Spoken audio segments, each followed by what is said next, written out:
are stars, we are golden, we are golden,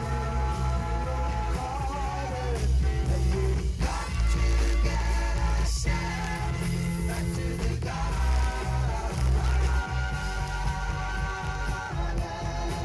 Going kind of wrong beside you. I have come to lose my smile, and I feel myself becoming something turning. And maybe it's the time of year. Yes, it's right. And I don't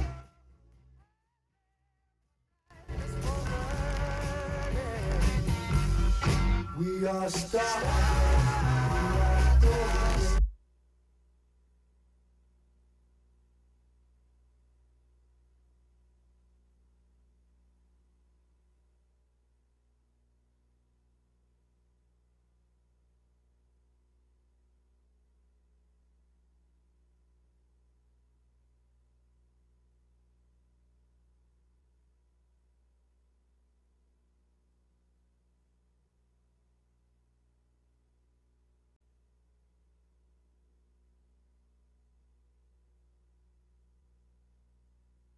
You're watching Cable 2.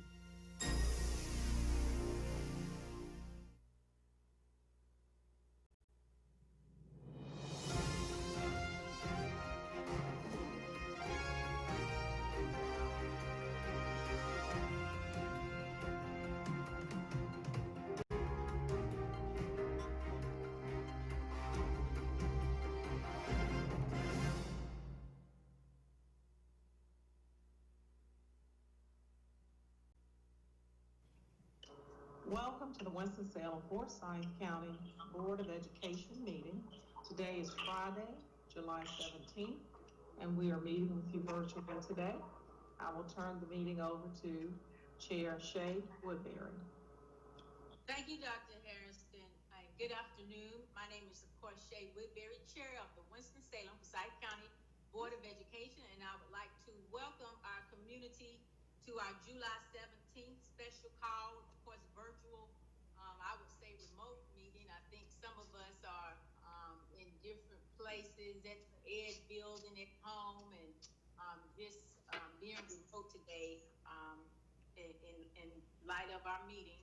And with that said, I would like to go ahead and call our meeting to order and ask Dr. Harrison to establish a quorum by calling the roll. Yes, ma'am. Chair Woodbury. Present. Lyda Calvert-Hayes. Present. Andrea Bramer. Present. Barbara Burke. I see Ms. Burke, so I'll check present. Leah Crowley. Present. Dana Jones. Present. Deanna Kaplan. Present. Elizabeth Motzinger. Present. Marilyn Parker. Present. Everyone is present. Chair Woodbury. Thank you, Dr. Harrison. The next item on our agenda is the agenda review. Can I get a motion to approve our agenda for today? Motion to approve, Board Member Kaplan. Second, Bramer. Second. Pardon me, Chair Woodbury. This is Sam Mills, Chief of Staff. We do have a request to amend the agenda if that is possible. There is some technology purchase items to go along with our one-to-one initiative, if that is possible. Yes, I'm sorry, you did mention that and I forgot. So what I will say is that we need to amend the agenda to include an action item for technology purchase. Can I get a motion to approve the amended agenda? Motion, Kaplan. Second, Bramer. Second. Okay. If there are no questions or discussion, Dr. Harrison, could you take the roll? Chair Woodbury. Yes. Lyda Calvert-Hayes. Present. Andrea Bramer. Present. Yes or no? Yes. Okay. Yes. And I did mark yes. Okay. Barbara Burke. Yes. Leah Crowley. Yes. Dana Jones. Yes. Deanna Kaplan, Yes. Elizabeth Motzinger, Yes. and Marilyn Parker. Yes. All right, motion passes. Thank you. Thank you, Dr. Harrison. Before we get to our public comments, I would like to take the privilege of the chair to recognize some of our Winston-Salem Forsyth County School students who are outside the education building here, and I really appreciate their activism and their sincerity to come here and advocate on behalf of not just themselves, but all students here in Winston-Salem Forsyth County Schools. So I wanted to make sure that on behalf of the board, let our students know that our oath was taken to make sure that all students get a great education here in our community, and that's what we plan. So thank you for allowing me that privilege. The next item, again, is the public comment on agenda items. I'd like to stress our Chief of Staff, Sam Mills, said in regards to the time is adjusted today for 1 minute as a maximum time. Just also be reminded that we should not talk about any personnel or student issues, no personal attacks. Direct all of your comments to the chair, myself. Just know that although we don't answer back, we will definitely reply if necessary through other means. And as always, I think our board has tried to establish a culture about kindness and just to be kind at this moment. So with that being said, I'll have Dr. Harrison facilitate the public comment session. Certainly, our first speaker is Kathy Fansler. Dr. Harrison, members of the board, you are fierce in your efforts on behalf of our children. We're lucky to have you. Thank you for your hard work. I'm aware that you want to implement Plan B. I say no to Plan B. There is no money in our county to implement that plan.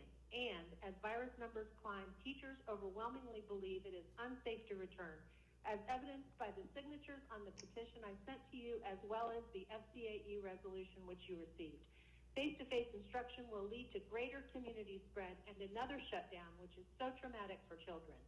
I understand why you have worked so hard to push Plan B, though. 7,000 systemically vulnerable children in our community were unable to sign on between March and June. Plan B puts those children and their families directly in the path of this virus. They already do not have access to health care and physical supports, and they are already experiencing the ravages of this virus unfairly. Plan B is not the answer for them or for anyone. I urge you to vote against any form of Plan B, implement Plan C in a way that supports all children. Implement Plan C in a way that supports all children, and especially those 7,000 systemically vulnerable children. Thank you. Thank you. Next speaker, Deborah Barnes.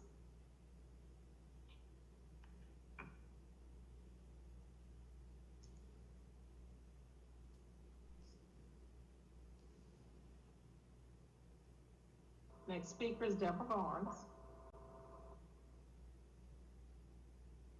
Next speaker is Kathryn Davis.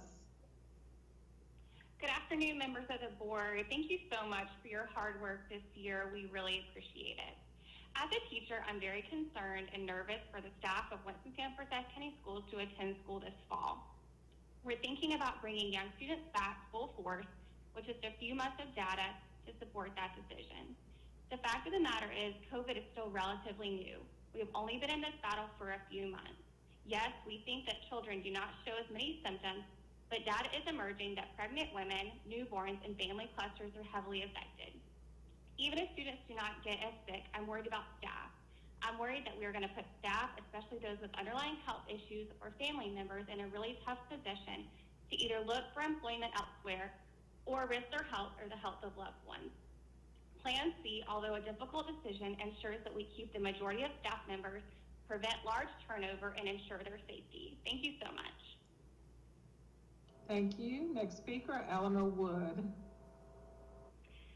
Thank you. I am a parent of 3 children in our school system. It is important that we acknowledge that no matter what the decision is, the impact, whether it be health or financial will once again disproportionately fall on communities of color and low-income families. Correct me if I'm wrong, but it seems that we do not have the funding necessary for a safe reopening. We have all heard that young children are at a much lower risk than older populations. However, they are not at no risk. This virus is now spreading in our county at a much faster and deadlier pace than ever before. And I ask you, how many educator deaths are acceptable? How many child deaths are acceptable? After much thought, I have come to the conclusion that the safest way forward is we must have Plan C until such time that this virus is under control. Now is the time for us to start thinking creatively about how we support the families who are underserved by our current system, and not how we replace sick and dead educators as they fall prey to this virus. How we come together as a community to make sure everyone survives this pandemic. Thank you. Thank you. Next speaker, Marina Lampranow. Superintendent Hairston, board members, thank you for this opportunity. I'm here to voice my concern about the proposed school reopening plan, Plan B. I'm representing dedicated educators, including my spouse, struggling with the decision to protect their lives or their livelihoods. It shouldn't come to this. My spouse loves her job and misses her students. As an educator, I acknowledge the importance of in-person instruction. But is this a notion worth sacrificing students and teachers' lives to? I understand that this is not an easy decision, but the data is clear. Cases in North Carolina have been rising, and other school districts, a number of them, are implementing Plan C. I implore you to reconsider your proposal and implement Plan C. Or at least provide the option to vulnerable teachers and students to engage remotely. It is the only ethical, rational, and responsible choice. Thank you for your attention. Thank you. Next speaker, Natalie Roger. Good afternoon. I am a parent and educator. Plan B worries me, high schoolers in mind in particular. Isn't the reason that COVID numbers in kids being low not due to the fact that they have been sheltered at home since March? Also, children are not being tested. Do we want the children of Forsyth County and our teachers to be guinea pigs with the ever-changing data concerning COVID-19? Teachers are terrified. Children will not thrive in the setting that will be presented to them when they return to school. Plan C seems important for now and a safer measure. Thank you.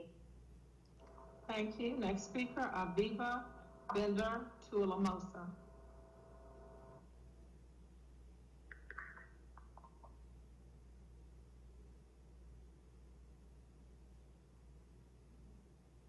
Aviva Bender Tualamosa. Brooke Farmer.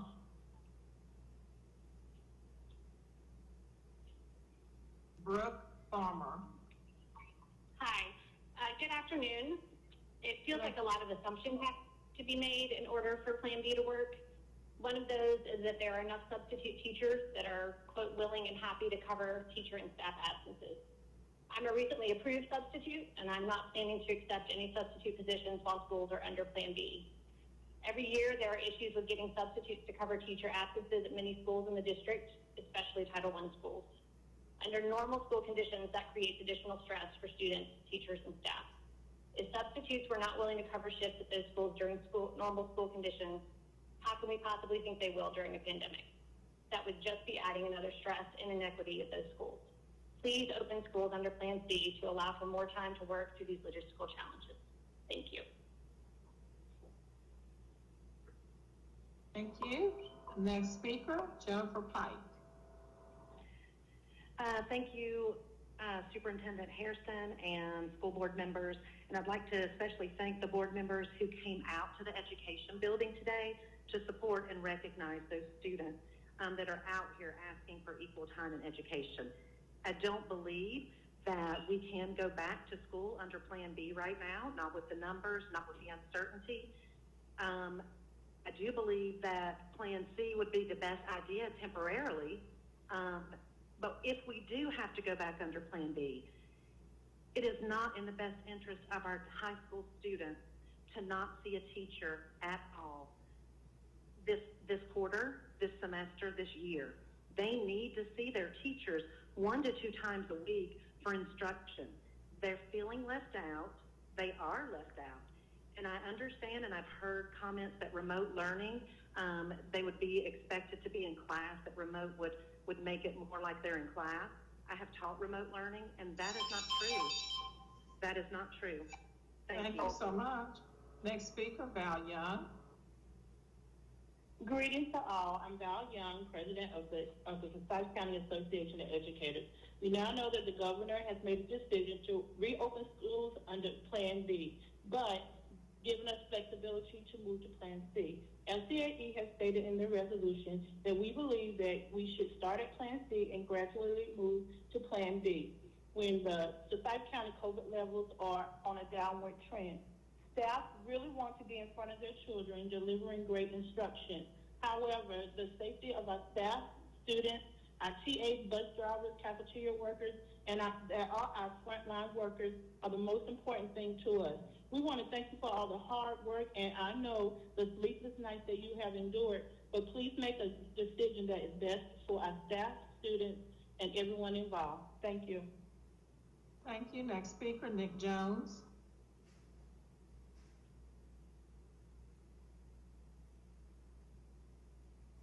Nick Jones. Jennifer Easter. Next speaker, Jenny Easter, I'm sorry, Jenny Easter. That's fine. Good afternoon. I am speaking to you today as a kindergarten teacher and imploring you as a mother to make the call for Plan C.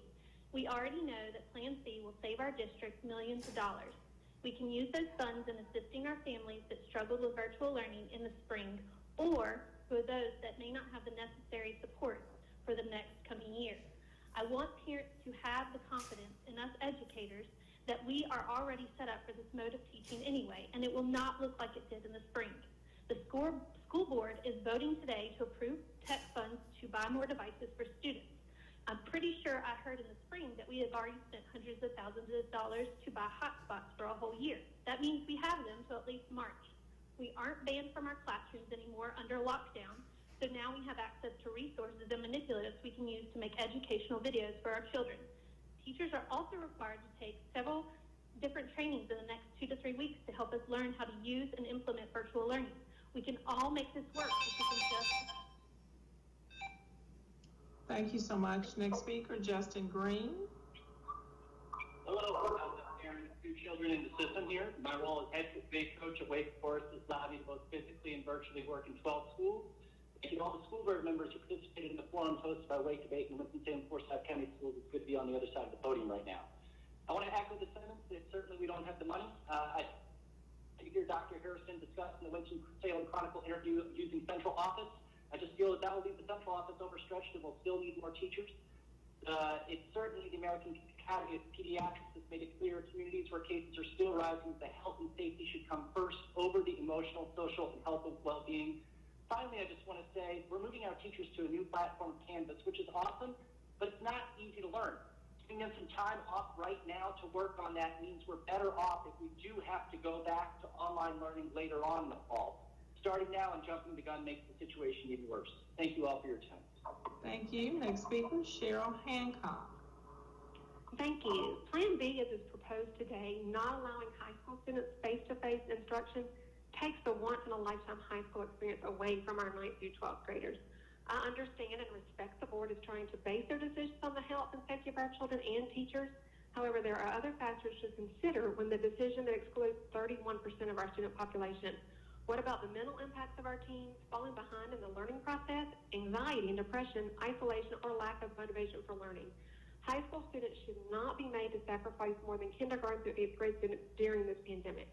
How is it fair to ask high school students to give up all face-to-face instruction and interaction while other students are able to attend throughout the week? The burden must be shared equally among all students. The ages of 14 to 18 are critical time for our youth. They are beginning to make career decisions that will influence the remainder of their lives. How will these students be able to explore their interests and decide what they want to become as an adult? They need to face-to-face interaction with teachers, staff, administrators, and peers to properly develop their mindset, outlook on life, and define a career path. Thank you for your time. Thank you. Next speaker, Frank James. Dr. Harrison and members of the board, thank you for giving me the opportunity to speak today. I am Frank James. I teach 7th grade math at Paisley IB. As think we all agree having in-person instruction at school is best for almost all students and teachers. That needs to be our goal. So what do we do? That decision is falling squarely on all of you. Shortly, some districts will open. In a matter of weeks, things will be considerably more clear. We will have a much better understanding about whether in-person instruction is possible during this epidemic. I would rather you have all that information before you decide to risk the lives of the children and school employees of our county. Many of our parents, children, and teachers are fearful about the return to in-person instruction. It is already going to be difficult to get some to return. If we push forward and I contract COVID at my old high school and bring it a few blocks away to my parents who are in their 80s, if I give it to my wife and she spreads it to her workplace downtown, if I see Mr. Crawford or Miss Allman who work next to me at Paisley, or one of my students end up in the ICU, I don't know if I'll be able to continue. Thank you. Thank you. Mary Molly Muse. Thank you. Coronavirus has led to complications in healthy young people. We are all high risk. Kids may be less likely to contract the virus, but they're not immune. Even one death in the school district is too many, especially when we can prevent it. Social distance schooling will not be social learning. Kids will be frustrated, they'll be scared, they will act out, and acting out will be rebelling against safety measures, and when the outbreaks occur, we'll have to shut down schools and return to crisis teaching instead of intentional virtual learning. True virtual learning is flexible and allows for personalization. It's an opportunity for growth. It can teach kids self-advocacy, collaboration, and communication. It prepares students for the digital world they'll have to navigate in the future. Teachers are scared. We're scared for our students, we're scared for our families, and we're scared for ourselves. Putting scared teachers and students back in the classroom isn't good for learning. Many of the larger districts have already decided to begin the year virtually and reevaluate after several weeks. Please, meet the county where we are and plan to start the school year virtually. Thank you. Thank you. Tanya Long. Yes, thank you for listening to us as board members and Superintendent Harrison. I've sent emails to all of y'all and links, but I just wanted to speak out against the Plan B, which keeps the high school students out of school. I think that in-person learning is very important. These children are at the important time of their careers in school, and they have specialized courses, which a lot of the population can't really answer questions on without a lengthy research into that subject. So I'm asking that y'all find a plan that lets all students go back with in-person learning and not penalize one group for being responsible. And I think that if they are allowed to go back, that elementary school students would be the ones that would require more on the guidelines and reminding of what to do, whereas high school students already know what to do. Thank you. Thank you. Katie Sonali. Hello. In the event that the board votes for Plan C for the reopening of schools, Action for Equity as an advocacy organization seeking equity on behalf of Black and brown students and their families strongly recommends and will relentlessly advocate for the following actions. These actions are designed to ensure that our most vulnerable children have been historically neglected will indeed receive an equitable, sound, and basic virtual education intended to aggressively close the achievement gap while ensuring their safety and access to a whole child education.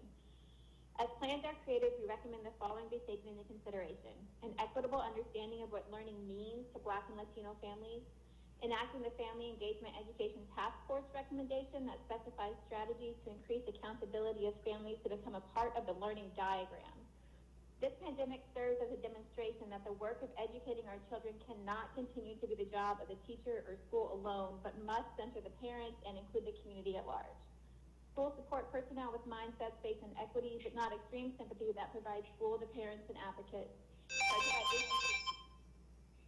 Thank you. We do have your email, okay? Next speaker, Patrick Suarez. I would like to thank you for this opportunity. My name is Patrick. I'm a father of 4. I have an uprising kindergarten, 3rd grader, and 4th grader. I work in the healthcare profession. I've been working throughout the COVID. My wife has also.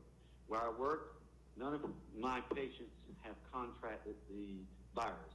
I strongly believe in Plan B. I believe I believe that our teachers can implement safe measures as we have done in my workplace. It's hard for working class families who both work and don't have the option to stay home. And I'm a healthcare professional. I cannot teach. I'm not a teacher. And a teacher cannot be a healthcare professional. So my children need the opportunity to learn. And I really believe that we can take this opportunity and take the safe measurements to protect our kids in return. Those who want Plan B, let them sign the waiver. Those who doesn't, let them go to Plan B. Thank you. Next speaker, Rachel Farley.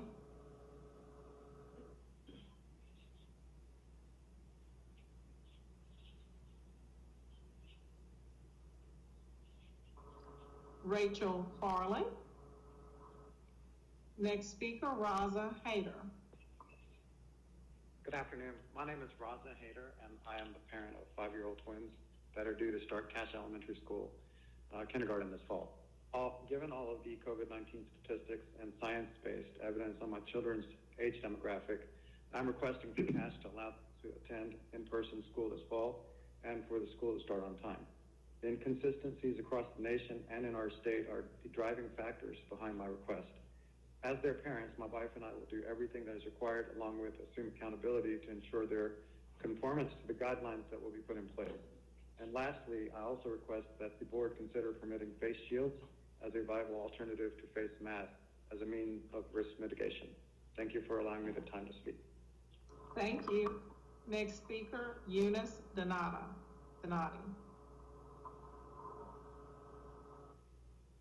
Eunice Donati. Next speaker, Jaynette Adams. Jaynette Adams. Good afternoon. I'm speaking for Janae. She is at work, and I'm going to read her statement. And thank you for this opportunity. My name is Janae Adams, and I am a mother of a rising 3rd grader and an 8th grader who has asthma. I want to make sure that you all are offering flexibility during the entire discussion. My 3rd grade daughter has been in Spanish immersion since kindergarten, but I have been told that this is not currently an option for the virtual academy. It is also a rule that you can't leave Spanish immersion 1 year and then return or come back the next year. So I am facing either sending her to school for Spanish immersion and risk her bringing something home to her asthmatic brother or do virtual academy English and risk losing 3 years of progress. She is at the point of having full conversations in Spanish with her dentist and stranger. Thank you so much, ma'am. Beth Morphus. Next speaker, Beth Morphus. Thank you for your hard work. I appreciate that this is a difficult situation, and I know you'll make the best decision possible with the resources that you have. I also believe this community is ready to stand behind our children by supplementing time out of the classroom with off-site programs to provide learning, nutrition, and recreation. The common link is that all of these groups are ready to work alongside the school system, follow CDC guidelines, and ultimately provide a safe, supervised place for children to go. I've personally spoken with both small business owners and with Russ May about a variety of situations that could serve all of our children. Please know we support you and your families. I also want to speak to you about our high school students who need to be face-to-face with their teachers. Please do not focus resources on one group of children over another. Our high schoolers need the same advantages given to all of the children in the district and must be allowed to receive in-person education. Thank you for your time and service. Thank you. Next speaker, Dr. Peter Antonazzi. As a parent of 3 students in our school district, I am in favor of Plan C. The safe line is back in March with a move to a virtual teaching model. Today, 4 months later, the health risk is far higher. In our county, we have more cases per day, more hospitalizations, and more deaths per week. Where in March, we had one major hotspot in the country. Today, our country is littered with hotspots. And every day, we have someone from a hotspot visiting or returning to our community. 2 months from now, 6 months from now, it may be safe to get us returned to school. We can all be flexible to accommodate the appropriate change of plan. On the PPE agenda item, if you decide to distribute face masks, please ensure the appropriate barrier and safety testing has been performed. Thank you for all your time and devotion of countless extra hours to these health and safety considerations. Thank you. Stephanie McCarney. Hi, good afternoon. I knew I could depend on others to speak about the safety issues that we would face continuing with Plan B.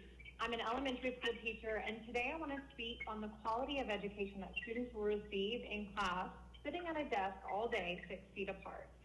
We know that students come into our class every year with gaps, and I'm afraid this year will be no different and could possibly be more extreme.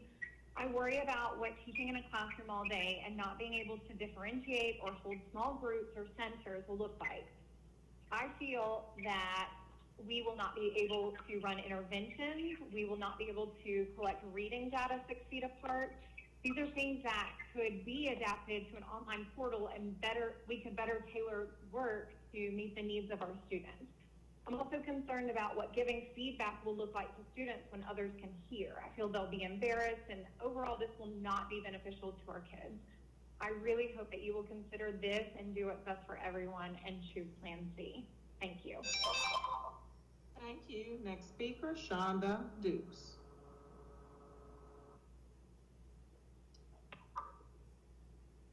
Shonda Dukes. Next speaker, Brooks Jones. Thank you. I teach at Walkertown High School. Today we face a critical decision on behalf of our school community. Data must drive this decision. According to our Department of Public Health, there were at least 3,946 COVID cases yesterday, up 96 from the day before. Forsyth is one of 8 counties in the state with the greatest risk of a rapid spread of this virus. Many of us are anxious and support Plan C because it will save lives. No one enjoys teaching remotely. We know students are suffering, but they will suffer most when teachers and family members fall because they contracted the virus at school. Also, we are worried about our jobs if the virus forces us to quarantine or miss work. And about the survey, many of us feared for our jobs and therefore could not fill it out honestly. Can you blame us? Simply put, Plan B will result in more sickness and death. I beg you, vote for Plan C today. Please, let's put lives first and reopen schools only when the data show it is safe to do so. Thank you. Thank you, ma'am. Next speaker, Ann Borchelt. Ann Borchelt. Next speaker, Cynthia Dodson. Hi, if you all do decide to move forward with Plan B, please find a way to include our ninth graders. As we all know, this is a very vulnerable year for them, and statistically, we lose a lot of our ninth graders. And it is just so crucial to getting our ninth graders the foundation that they need to their high school education.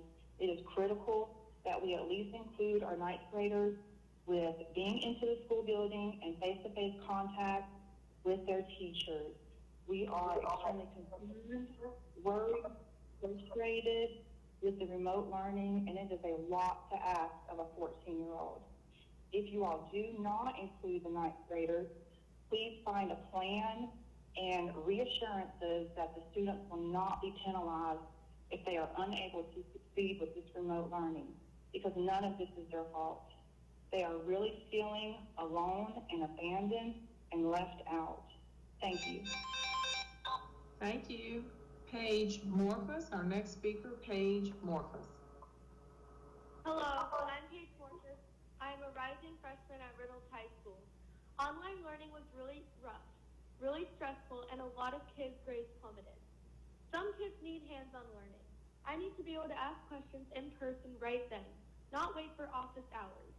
At school, you get to meet all kinds of people. You learn about society, who is safe, who can be trouble, who you can trust, and what situations could be toxic. We would definitely be at a learning, growing, and mental disadvantage. We need structure. If we don't learn self-discipline and structure in school, then we will fail in life. By attending school, we learn about structure and self-discipline. Being in school in person is crucial for kids' growth, both academically and mentally. Kids can't stay cooped up in their house all day. It makes their brains weaker, they become less alert, and they let their guard down. Don't think that just because we are older, we can handle it. Suicide rates have gone up. Talking to a friend on a screen is not the same as seeing them in person. Some kids may not want to be in school. Sure, some people need to quarantine for safety. But if you are healthy and want to go to school, you should be allowed to go to school. Thank you. Thank you, Paige. Next speaker, Annie Rendon.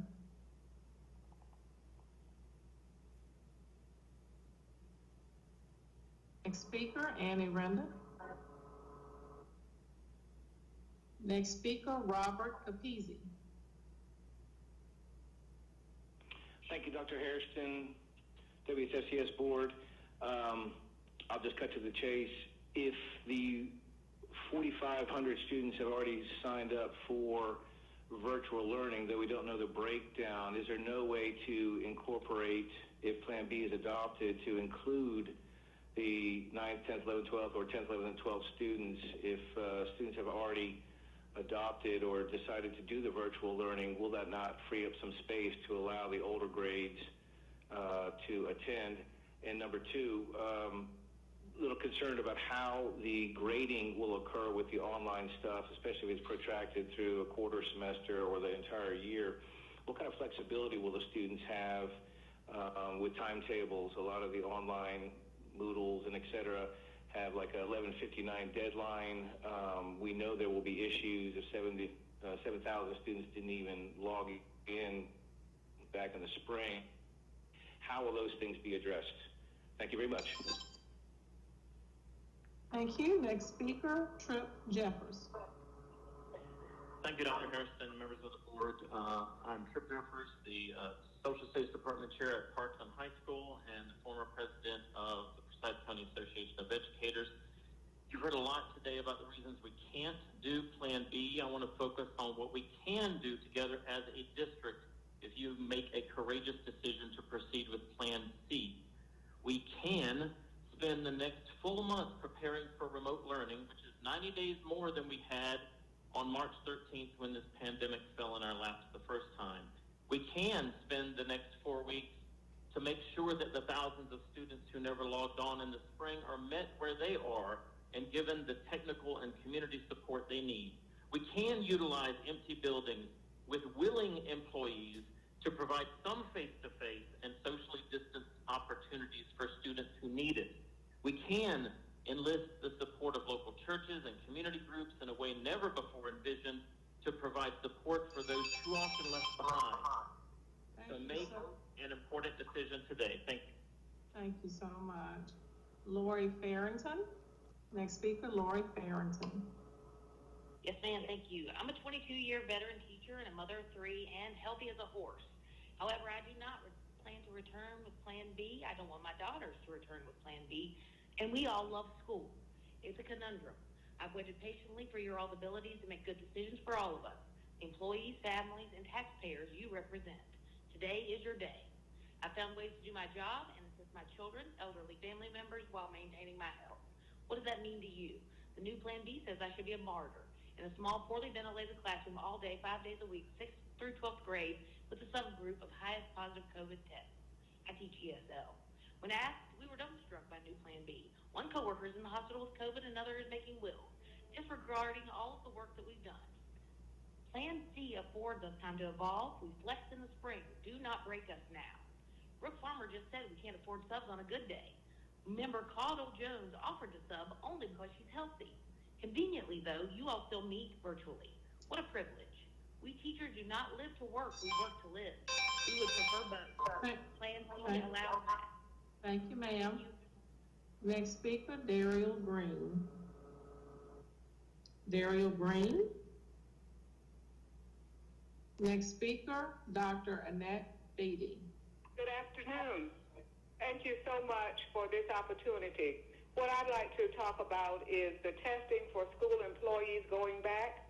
Without testing, how can anyone know if employees who are returning to school buildings have the virus? Though temperature checks may be a part of the reopening schools protocol, the science tells us that many who have COVID-19 are asymptomatic and are still able to transmit the virus to others. So temperature checks will serve as a possible alert for only those who show symptoms. My recommendation is our district should engage in remote learning for at least the first quarter of this school year, Plan C. Continue to refine Plan B and be ready to move to Plans B and A as the science dictate. Thank you. Thank you. Next speaker, Cheryl Hancock. Thank you. I've already spoken.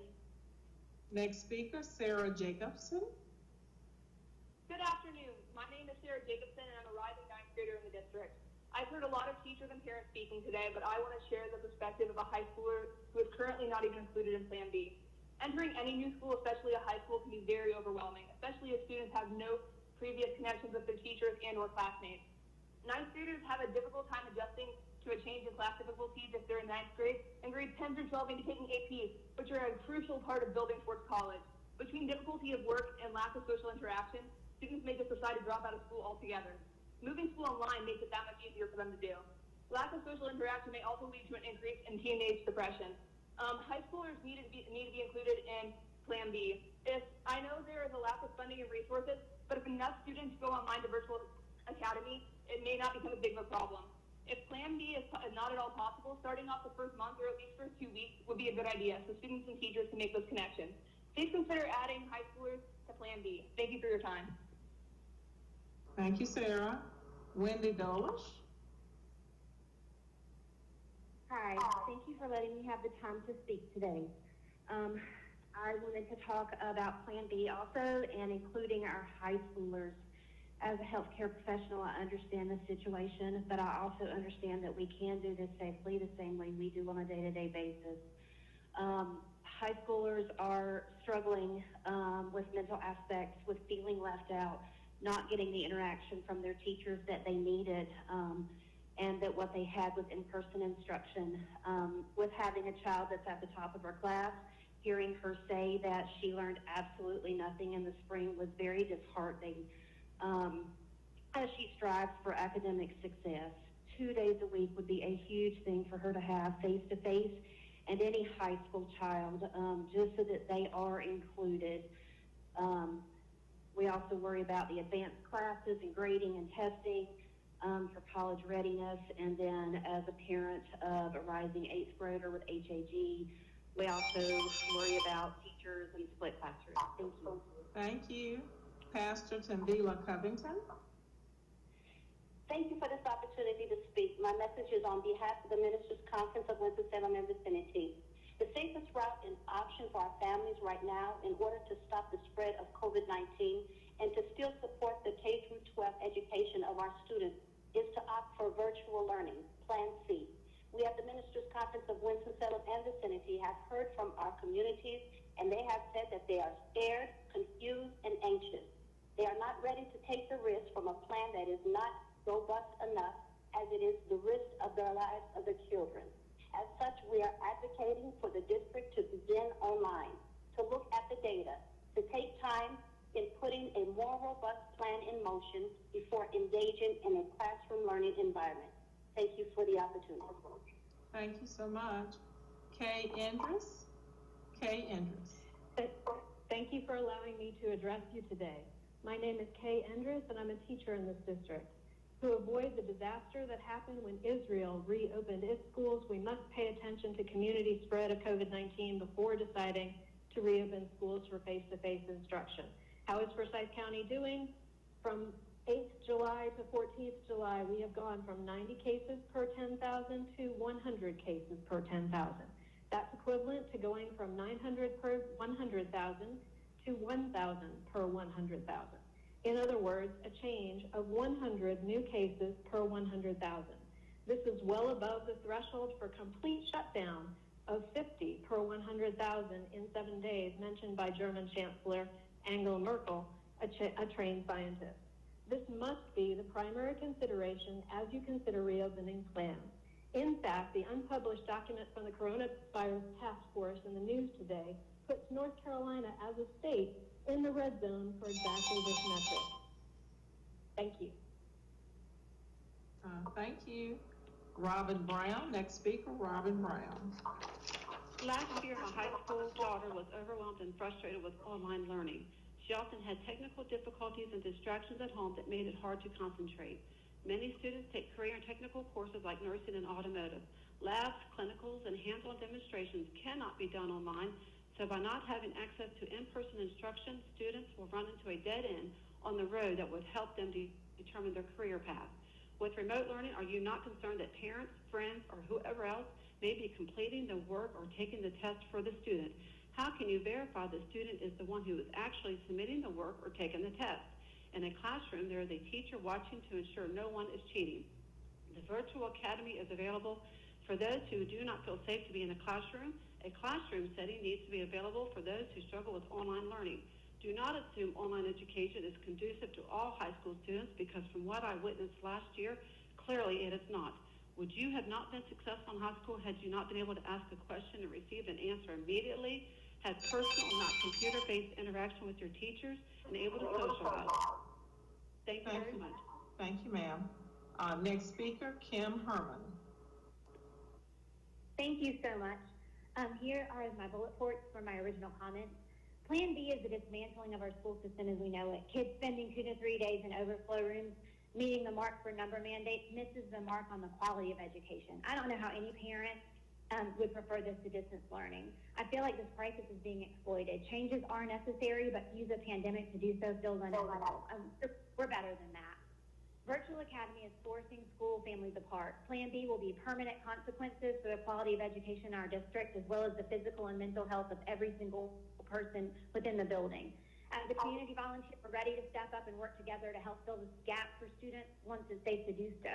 The collateral damage of Plan B means less teachers to work with and less children to help catch up. I urge you to remember that as the Board of Education, you are the governing body and ultimately responsible for the health and safety of our kids, not those in central office. They work for you. I urge you to use your power to keep our kids and staff members safe. It is too soon to send them back, even with a staggered start. Thank you so much for all the hard work. Thank you, ma'am. Next speaker, Lee Childress. Good afternoon. My name is Lee Childress. I'm a teacher here in the district. After listening to other speakers, my question begins, why are we rushing this decision? Let's just begin with Plan C and deliberately work on Plan B, including finding a plan where our high school students can be involved and have some face-to-face instruction. If we rush back to school and give our employees 4 working days to figure out how to set classrooms up, how to have instruction, how to do safety protocols and procedures, we're setting ourselves up for disaster. Consequences will be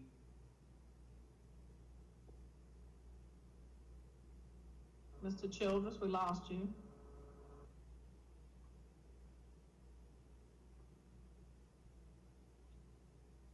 Agreed. Next speaker, Angie Adams. Hello, Dr. Harrison and members of the board. There are school systems, including Wake County, that have found a safe way to open their doors to all of their students while dealing with the issues of budget, physical space, and transportation. This makes it hard to believe that the issues that our district faces are so unique that a solution cannot be found. The common thread is that these schools are using an A-Day, B-Day system where only a portion of the students attend on a given day. If we cannot open our schools for all the students, then we should not open for any. It is my concern that if we open with Plan B that uses the space provided by empty high schools, it will become too easy to simply continue with that plan until it is safe to fully reopen schools and not work to find an immediate solution that will bring our high school students into the schools more than once or twice a month. The current Plan B exploits the fact that high school students are tech savvy and old enough to be left home alone. When we have to learn how to coexist in the classroom with this virus sooner rather than later. According to medical experts, even if we do find a vaccine to eliminate this virus, it will take years for that to actually happen. Thank you for your time. Thank you. Next speaker, Mr. Tom Radulovic. Hello all, thank you for taking my call. I'm going to speak in bullet points. I'm a fan of Plan C, Plan Charlie. I have been a teacher and I am currently a sub looking for a full-time job. I believe the district is overly optimistic about the depth of the subpool. I've been trying for over a month to get Canvas training, and I have not heard back from anyone. I also think there's a moral component to asking anyone to go into a hazardous situation, especially when you are a sub who is underpaid and has no benefits. I would like someone to look into the weeds of the life insurance policies that the state provides for its staff. It's my understanding that some life policies do not pay a death benefit in pandemics. And finally, I hope the board members blame their brains when they cast their vote. Thank you. Thank you. John Connett, Mr. John Connett. Good afternoon. My name is John Connett. I teach middle school for Winston-Salem Forsyth County Schools.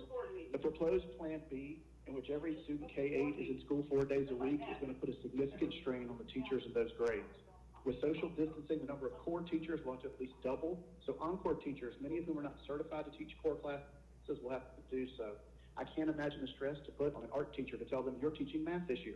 Also, separating 5th and 6th from their peers puts administration at a severe disadvantage with supervision. How can an administrative team supervise a group of people in multiple locations effectively? I understand concerns students will be best served by face-to-face instruction and socialization, but socialization won't be happening anyway, nor will collaborative grouping, peer tutoring, or any group activity. Okay. While I prefer Plan C, I believe a Plan B where students are in the building 2 days a week by cohort and remote learning the other 3 is a better option for the safety and health of all stakeholders. My other concern is with how the district will handle teachers who contract COVID-19 at school. My wife is a teacher, has respiratory problems, and does not have enough sick days for the lengthy recovery COVID-19 requires. Thank you for your time. Thank you. Next speaker, Mr. Alan Daniel. Afternoon. I'm going to read a letter from a mom that she asked me to read. As upsetting as it is that kids may not go back to the classrooms, you must look at it in a different than just missing out on the friends, social interaction, and extracurriculars.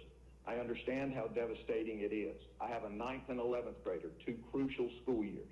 However, I do not want to risk the life of my children in enclosed buildings, some with poor ventilation, and expose them to other children and teachers who may not be taking necessary precautions. After going through what we have gone through, 4 COVID-positive family members, my answer is a big no. I value the lives of my children, their teachers, and the students more. We have sat down with our kids and discussed, and they will see firsthand that what this has done. They have seen firsthand. My kids know it will be a sacrifice, as it will be on the parents and teachers, but my kids understand and are willing to do it if they want to have a future in this world alive and healthy. I understand this may not be the case for all families, but that is why this is so difficult. Thank you, Mr. Daniel. Our last speaker, Crystal Howard. Thank you. One of my concerns is the staff survey. I strongly recommend that you consider that the number of teachers retiring, resigning, taking extended medical leave, and requesting alternative work arrangements is likely underestimated. Teachers generally were uncomfortable with indicating their plans for fear of losing job security. While it was subsequently made known that the surveys were non-binding, there was still a level of discomfort amongst teachers in making in marking options other than I plan to remain in my current school assignment and report to work as directed by my principal or supervisor. Perhaps an anonymous survey would have captured stronger data.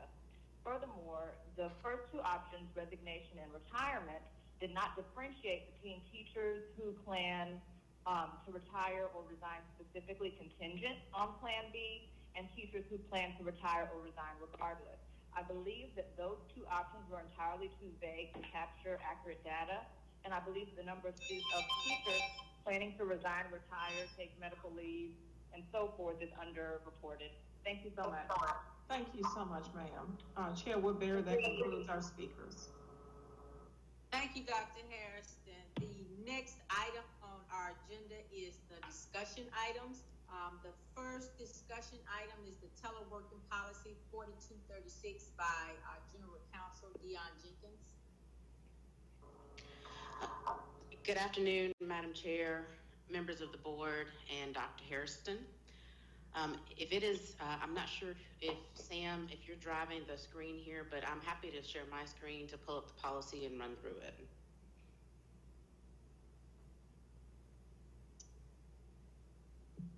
You got it, Deanne?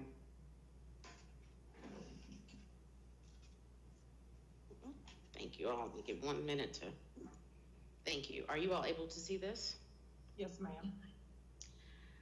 Okay. Well, board members, in light of the changes to our school schedule that happened in March and the directive to engage in remote learning, our teachers were in a situation where they needed to work from home, and we needed to put some measures and some procedures in place for how teleworking can take place, not only for our instructional staff, but for our non-instructional staff. And so at that time, because time did not permit a lengthy opportunity to develop a policy, we did put some measures in place via a teleworking agreement. However, today I wanted to provide an overview of a teleworking policy that's been developed and see if you have any questions about how this would be implemented. At the end of this, what we would be asking during the action section of the meeting tonight is for you to approve the first reading of this policy and for us to allow it to be placed in public comment for a period of 7 days to get additional feedback from the community. And so just the policy starts off with kind of a general preamble about the general understanding is that in a regular circumstance, it's the expectation that employees would work at their assigned work location. However, there are circumstances where it might be appropriate for an employee to work at an alternate work location or to engage in teleworking. And so this policy lays out the basic principles and the rules for how those teleworking arrangements might take place. There's also a definition section that defines alternate work location, teleworking arrangement, and teleworking agreement. Just to summarize briefly, the alternate work location generally would be the employee's home, but there are circumstances where the superintendent or her designee, in this case the chief human resource officer, might approve some other location. But generally the expectation is that it would be at the employee's home. The term or the phrase teleworking arrangement just describes this arrangement of an employee who's been approved to engage in teleworking for either a temporary or routine period of time in accordance with certain expectations, which I will go through in just a minute. The teleworking agreement is a written agreement that has been developed and approved by the school attorney's office that further lays out the details and the terms of the teleworking arrangement. The next section goes into a bit of a description about employees that would be eligible to participate in this teleworking arrangement. First of all, it needs to be an employee that has demonstrated satisfactory job performance and is otherwise in good standing, and an employee who's able to perform the essential functions of their job from an alternate work location. And before entering into this arrangement, it's contemplated that there will be a conversation between the employee and their supervisor and human resources to evaluate whether or not it's suitable for that person to engage in teleworking. And factors that will be considered include the need for direct face-to-face interaction between this employee in their job position and other colleagues or students, what equipment or workspace needs there are for this employee to do their job, the level of supervision that would be required for their assigned duties, and then other relevant factors that may exist by virtue of that employee's position. And so this kind of analysis will take place, and ultimately it's up to the superintendent or her designee, the chief human resource officer, to approve a request for teleworking. Again, I drafted the policy in a way such that it would be broader than just teleworking during the coronavirus. There may be other circumstances where teleworking is appropriate, so that's why the language is not specific to the times that we're under right now. So the next section goes through the conditions of the teleworking arrangement, and I won't read these all verbatim, but generally speaking, it establishes that teleworking is not an entitlement and is not guaranteed by virtue of someone being employed in the school system, and it also doesn't change that employee's terms and conditions of their employment or their compensation benefits. In order to participate in this arrangement, They have to sign an agreement, and by signing that agreement, they agree to all the terms that are specified therein, and the agreement can be terminated at any time as deemed appropriate. During this teleworking arrangement, employees are expected to keep their regular work hours. If an employee is subject to the hour restrictions of the FLSA, they're not allowed to work more than what their normal hours would be. And if they turn in a timesheet normally, then they would be expected to turn in a timesheet as well under the teleworking arrangement. As far as the actual work site, I'm going to make this a little bit bigger just in case that helps. Employees are expected to have a safe and secure work environment at their alternate work location. And generally speaking, they need to have a space that is safe, and so they are not subject to any sort of work-related injuries. If for some reason they are, then they're directed to report that to Human Resources as soon as possible. If the employee needs equipment that is owned by the district, then they need to have permission before they remove that from their physical office location, and it will be their responsibility to care for that equipment while it is in their possession during the teleworking arrangement. They also have to maintain confidentiality of all records as appropriate under the law. So if there's student records that they will be dealing with or exchanging via the internet, they need to make sure they comply with FERPA as well as all other confidentiality rules. And then of course, because they are still working in an extended environment, employees are reminded that they are still subject to board policies and administrative regulations, including AR 1111, which deals with use of school mail, email, fax, and telephones, as well as our responsible use policy 6161. And so the last paragraph just describes the general principles that teleworking is not designed to be a substitute for sick leave. If an employee is sick and they are unable to perform their job, then they should still take sick leave. It's also not a substitute for FMLA leave or for workers' comp leave. If an individual has a disability and they would like to request teleworking as a reasonable accommodation, then the employee needs to make that request to the Human Resource Office, and we will follow that reasonable accommodation review process.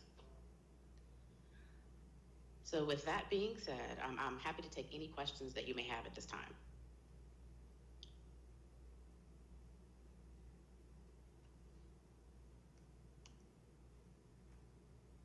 I think we have Leah Crowley and Dana Jones with questions.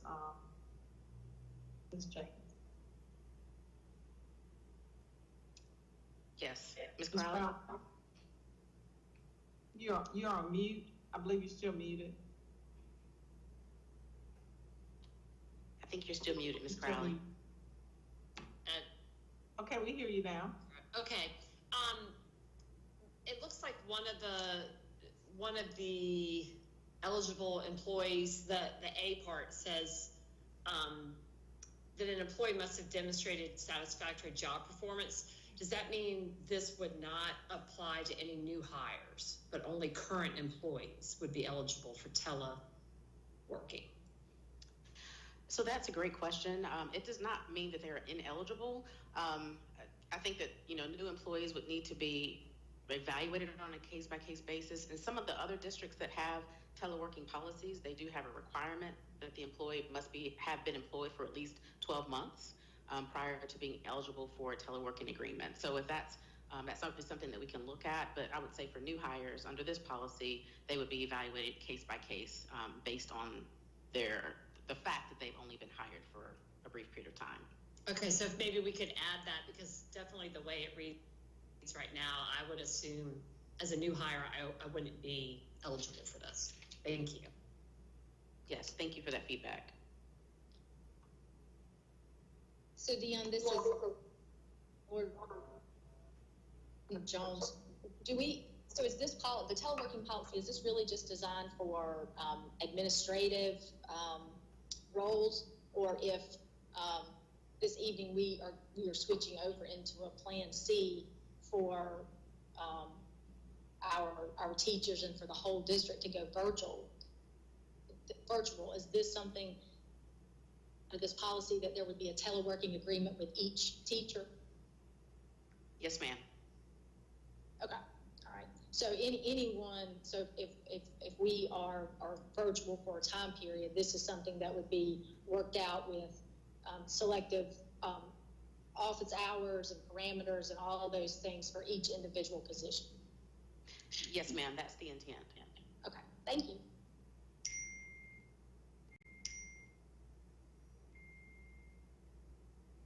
Oh, okay, Chair Woodbury? Excuse me, Dr. Hairston, I had my hand up. This is Board Member Berg. I'm sorry, we didn't see that. I'm sorry. Yes, ma'am. No problem. I just wanted to ask, this teleworking position, is this a new position, or is this a position that already existed pre-COVID? No, ma'am, this is not a new position. This is the teleworking arrangement just describes an employee transitioning from their traditional physical location in a school facility to a remote location at their home. So were our employees already aware of this position before this intent form went out? Yes, ma'am. Actually, in the spring, when the decision to close schools and go to remote learning was made, a teleworking agreement was sent out to employees, and they were asked to sign. Okay, I'm only asking because as a board member and as a retired educator, 30 years in this district, this is the first I've heard about it. And I know that there was a lot of concern about this intent form, and I just want to make sure that when employees saw this alternative option for teleworking arrangements, that they knew exactly what this meant, because if not, they would not have been able to make an informed decision. I just want to make sure that was the case. Yes, ma'am. Whenever in the spring, whenever the schools closed, we did have conversations with principals, and we shared the teleworking agreement with them as well as other supervisors so that they could help explain that to the employees. And they also sent the teleworking agreements to their staff and had them sign and execute. So this the teleworking arrangement should not necessarily be something that is new for employees, but we just did not previously have a teleworking policy. I also wanted to mention that on the survey that was sent out, the intent to return survey, teleworking was mentioned as a potential alternate work arrangement. Employees were just reminded that based on their needs and their concerns, that they would be evaluated, kind of on an individual basis. Oh, thank you so much, Attorney Jenkins. And while we're talking about the intent form, I just want to express some concerns about it. Number one, I was unaware of it until after the governor spoke, and I began to receive, as well as other board members, a flood of emails concerned employees who were feeling that their jobs were being threatened. And, I'm just very concerned that there were factors on this intent form that really interfered with the results. First of all, it was not anonymous, and then the language of it almost seeming like it was insubordination. If you don't report directly to your principal or supervisor, you must do this, and so I can understand why our employees became fearful. Also, I want to say, I think that for the purpose of what the information that we were trying to collect, this intent form was not the best way to go about collecting that information. This intent form is what we use every, I'll say, spring, when we want to know the intent of our employees if they want to transfer or move to another position. And we certainly give them at least 30 days to make that decision, but to make a decision about a career and be forced to do it in a matter of hours, I just think it was very unfair, and it put our employees in a position to not respond truthfully and accurately because they were afraid. So I just wanted to express my concerns with that intent form. Thank you.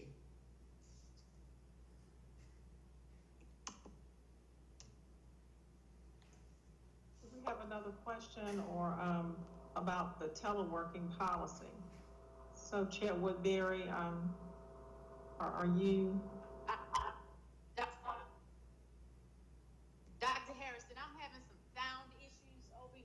the rooms, I'm logged in, so I can hear some things, but can't others in and out really bad. But I'm trying to work on getting on the laptop in this room. So as far as I know right now, we're at discussion item B.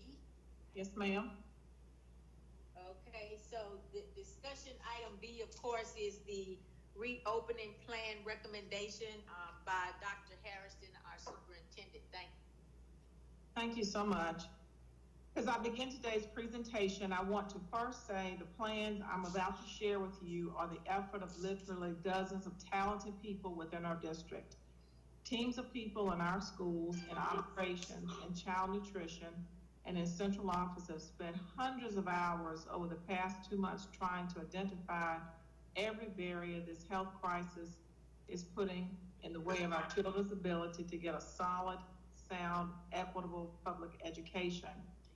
Many of you as board members have spent hours listening to presentations and giving us feedback on our plan to reopen. The barriers are many, and while there is no way to think of them all and come up with solutions for everyone, I can assure you the employees of Winston-Salem Forsyth Schools have accepted this challenge. I have worked in many places and experienced many things in my career, but never have I been prouder of the part of a place and to be a part of a place and a part of a team that I am today. As I reflect on the work and efforts of the people in this district, I see people who keep proving that they will do anything, work anytime, and consider anything if it will benefit our students.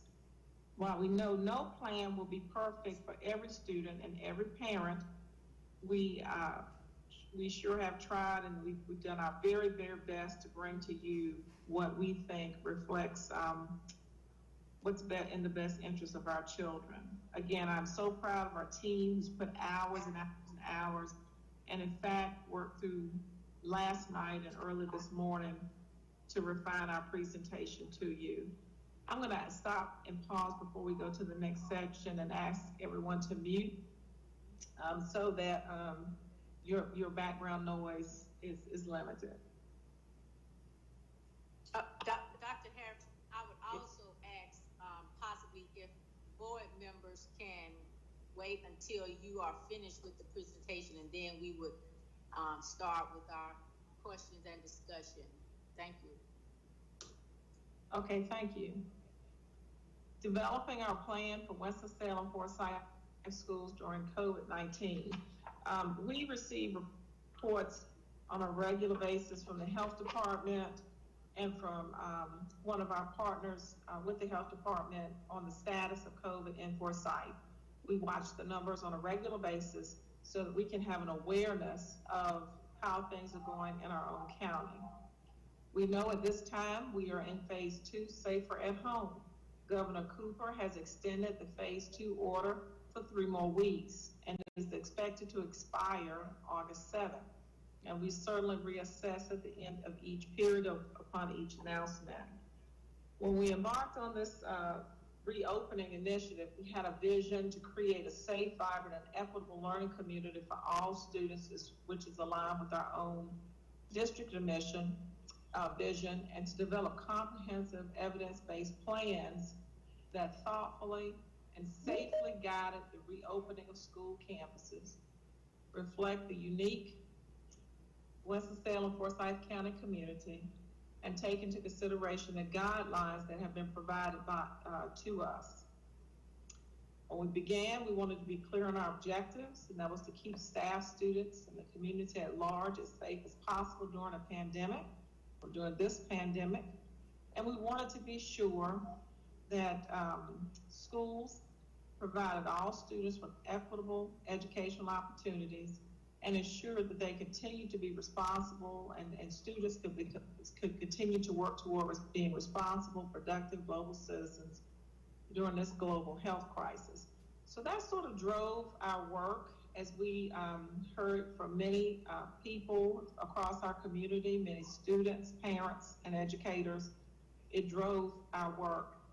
March 18th, of course, just a timeline, we have had many meetings about the children and what would happen with the children as we move forward. And I wanted to just provide an overview so that you would know we didn't just start working on this process. We started working on this in May. As soon as we felt that we were able to transition to a smooth, if you will, smooth closure, if there was any such thing possible, as smooth as possible, we began thinking about reopening.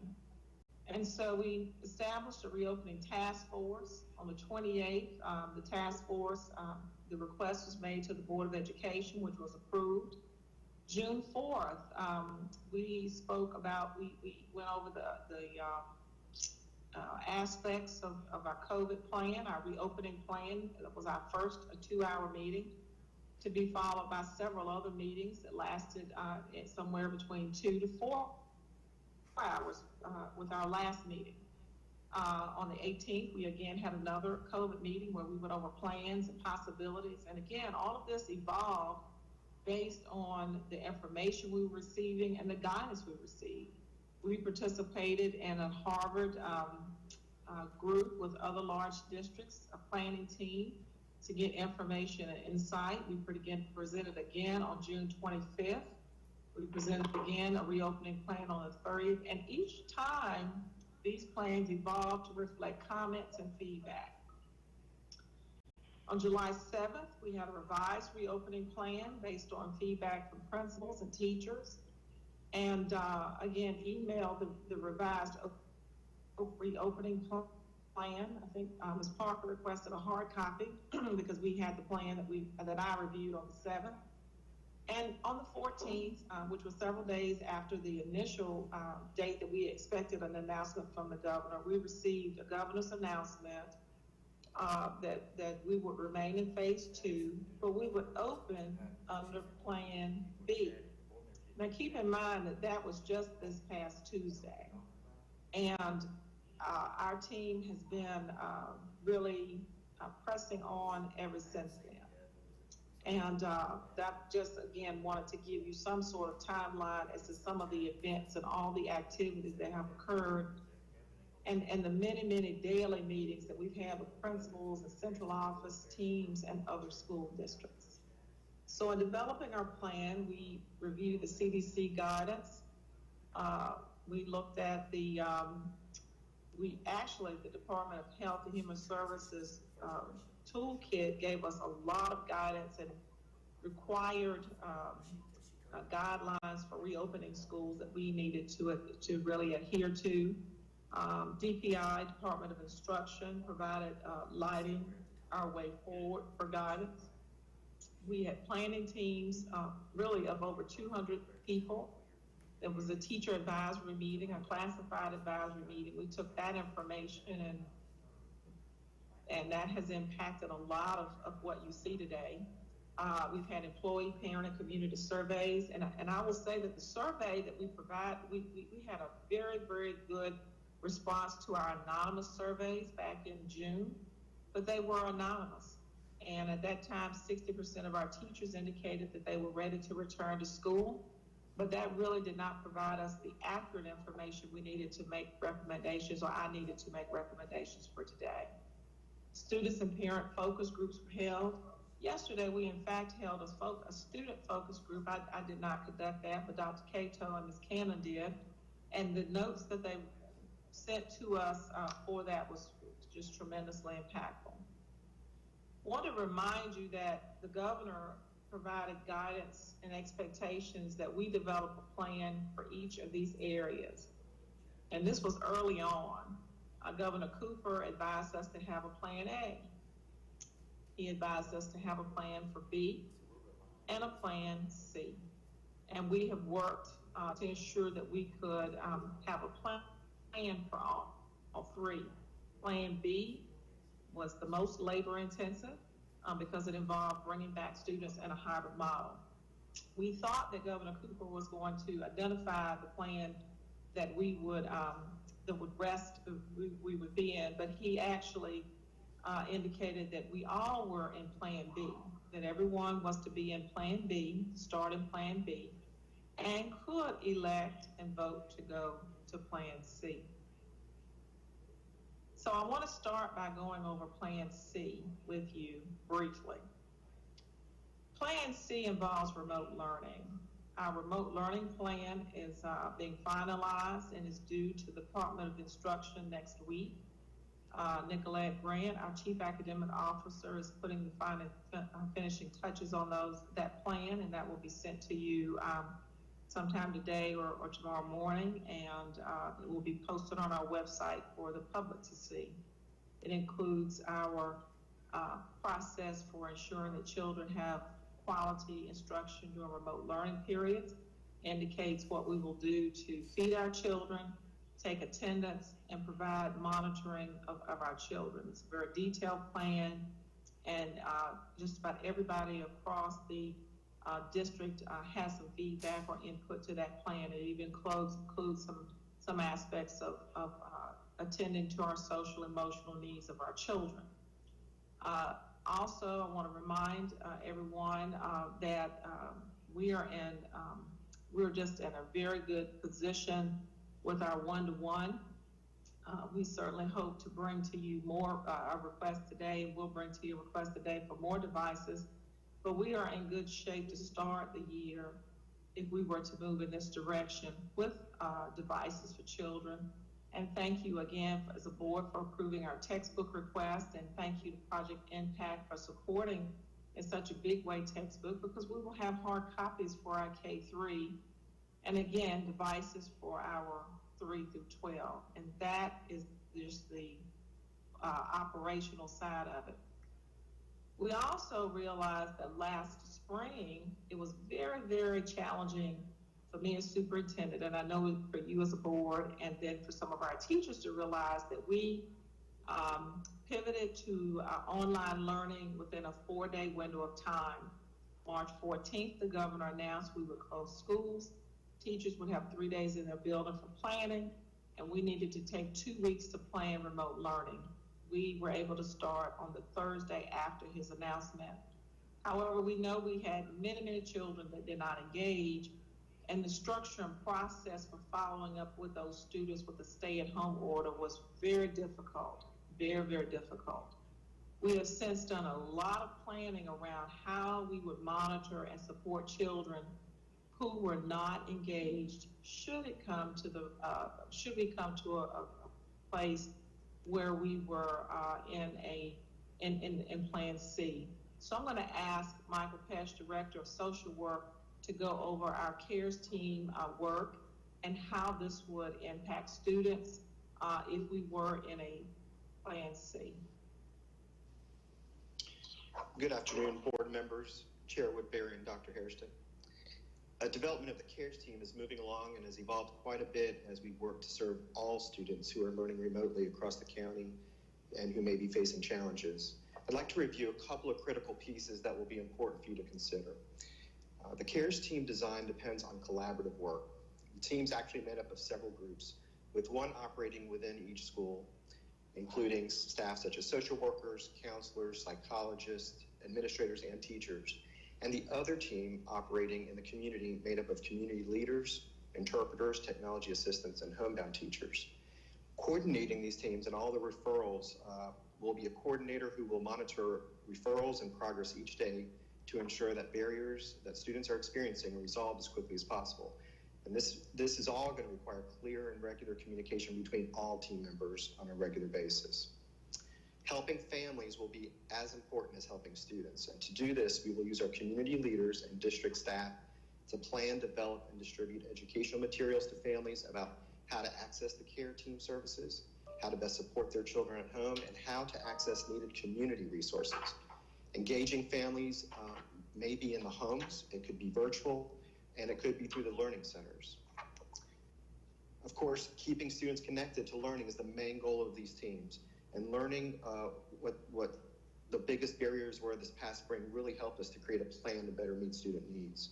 This will include the use of tutors at learning centers, technology assistance to support families and connectivity issues, interpreters, and school staff to assist with instructional and social emotional issues.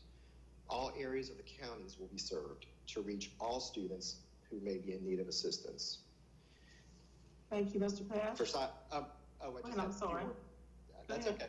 Forsyth Promise has been a really good partner to help us establish and coordinate the Operation and Learning Centers. These locations are still being arranged, and the details of the staff and volunteers in each community who will assist students in these locations is being worked out.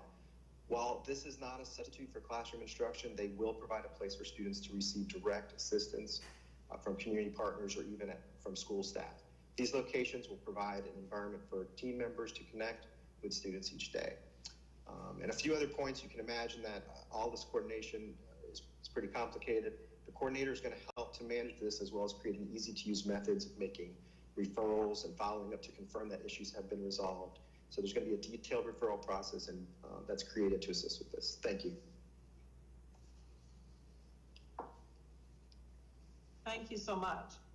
And the Virtual Academy, you all, the Board of Education approved the Virtual Academy in May, and we began registering students, and to date we have 5,021 students enrolled in the Virtual Academy, and that does span from K through 12. Also feel really good about the orientation thus far with our parents. They're excited about an opportunity. And we knew that many parents would want to opt to a virtual platform, a full-time virtual platform, regardless of our selection or identification for the district, plan A, B, or C. We know that many parents had a very positive experience, and we wanted to continue to afford them that experience. And so that school is fully operational, and we're working on getting teachers hired for that plan. But that, just a brief overview of what Plan C would involve. It is a remote learning plan. Teachers are teaching children remotely, and for the most part, the way we have planned for the fall, more face-to-face opportunities would exist in Plan C. So Plan B is the plan that was identified by Governor Cooper for all districts across the state of North Carolina. And we'll take some time with staff to go through Plan B because we've talked a lot about Plan B, and then share with you some recent information and data that we've been able to look at and reflect upon over the last 3 days after this was announced.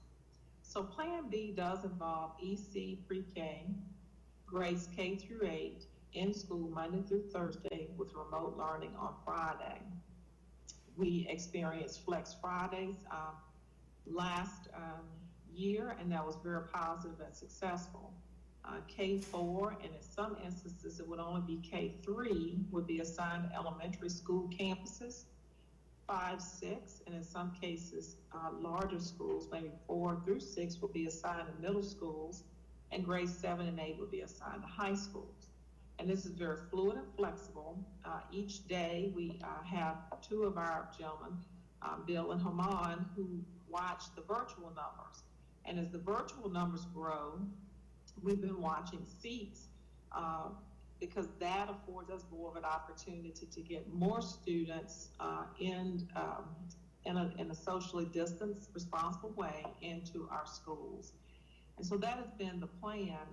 And as we've watched this, we had 9 through 12 remote learning Monday through Thursday, and on campuses on Fridays. And we've even looked at them being on middle school and high school campuses, with the younger ones being off on Friday for flex and remote. This will give us transportation for high schools and more students to come on campus on Friday. Plan B, why high school remote? So many ask, why high school remote? High school students need continuous daily instruction. Oftentimes they're enrolled in very rigorous courses, and they are earning Carnegie units, which not necessarily requires as much seat time, but it does require consistent seat time and access to learning. When we look at preparation for SAT, ACT tests, and those rigorous tests, AP tests, we know that they need continuous learning. And any interruption to that learning causes challenges. Having students on campus for 2 days per week, and then remote 3 days a week, really means that they only see their teachers 2 days a week, and they are learning on their own 3 days per week, which we found challenging in the feedback from the students from last year. We also heard from students yesterday, I need to see my teacher every day. So we felt this was a good way to give them access to what they would give them the maximum access to the learning. Contact tracing was nearly impossible when we looked at high school students. When high school students enter, if you have one positive case, it could impact up to 120 students because of the numbers of class changes that are involved. And you cannot rotate teachers in high school because high school teachers have multiple levels of students and a varied class each period. So the idea of rotating teachers is not as easy as middle school and elementary. Other considerations were AP classes, lab courses, and CTE courses, how difficult it would be to find content experts if a teacher had to be quarantined. We also looked at the fact that we had over 200 high school teachers fall within the high-risk age category. Other considerations with high school was that more vulnerable to COVID than younger children. We know older students, and we've read the research. We've heard from our top watch doctor at the state, and we understand that they are more vulnerable for a variety of reasons. We've understood that younger children have lower risk of transmission and other kinds of things. When older students are talking and interacting, they're less likely to keep themselves distant from one another, which is the same problem we would have with younger ones, but the spread is greater. And so when we really looked at high school students, we realized that we wanted them to have access to continuous learning, and we knew that they would be at higher risk. Now, we've heard the high school students. We know their desires and wishes, and we certainly understand and certainly want to try to accommodate some of their requests. This is an infographic which simply gives some idea about K through 8. And the only way to give full access in K through 8 is to have every single building occupied with K through 8, unless we move more students into virtual. 9 through 12, again, is online. So transition to B, how would that look? Transition to B, and we've heard many of our teachers say that remote learning is something they desire. But we also know bringing students back at one time would be a disaster. We know that bringing students back without having piloted anything, without the learning, would not be good for anyone. And so we would propose a staggered start time, which is before you. High school students would again have an opportunity to meet on campus from 8/17 to 9/11 because the facility would not be used until September 14th. And they would have an opportunity for orientation and access to their teachers. General pre-K would be remote until October 1st, and we would assess the feasibility of having them on campus. So a staggered start time would be recommended in this plan. The rationale behind a staggered start time, which I have already gone over to some degree, would be to provide safe reentry, training students how to exist in a new environment, ensuring we had adequate staff, ensuring that we had correct contact tracing protocols. Transportation will be a challenge for us, but it really gets kids and children and students into the school on a gradual, using a gradual process or a graduated process, which affords us an opportunity to learn and assess.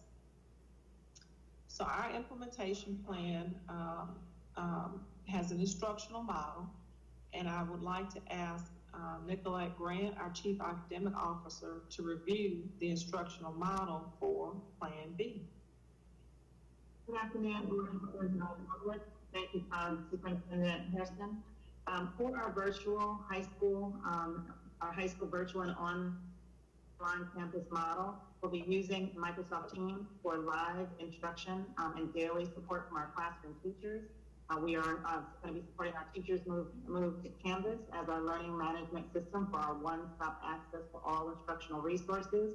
Our high school students can continue to take advantage of the Career and College Promise opportunities with Foresight Tech, dual enrollment with our university partners at Wake Forest, Winston-Salem State, or Salem College. And then we also will have the opportunity, as students have in the past, for early enrollment, early graduation, if that's an option. Next slide. I'm sorry. The next slide, please. I'm sorry. So, what we have learned, and as one of our public speakers mentioned earlier, we made a quick adjustment to e-learning when schools closed. Our teachers did a great job of getting their face-to-face instruction onto a digital platform, but we still needed a lot of work, and we learned from that about having enough support for teachers, having professional development for teachers, so that we can have more live instruction. And so in the spring, when we had e-learning, we used Power School Learning, feedback from families where sometimes it was difficult with the multiple clicks to find and multiple platforms. Most of our students during e-learning were self-paced with virtual or digital assignments. Our students mostly worked independently. What we found from that is that the teachers who were able to provide live instruction to our students, there was a higher engagement for our students in that mode.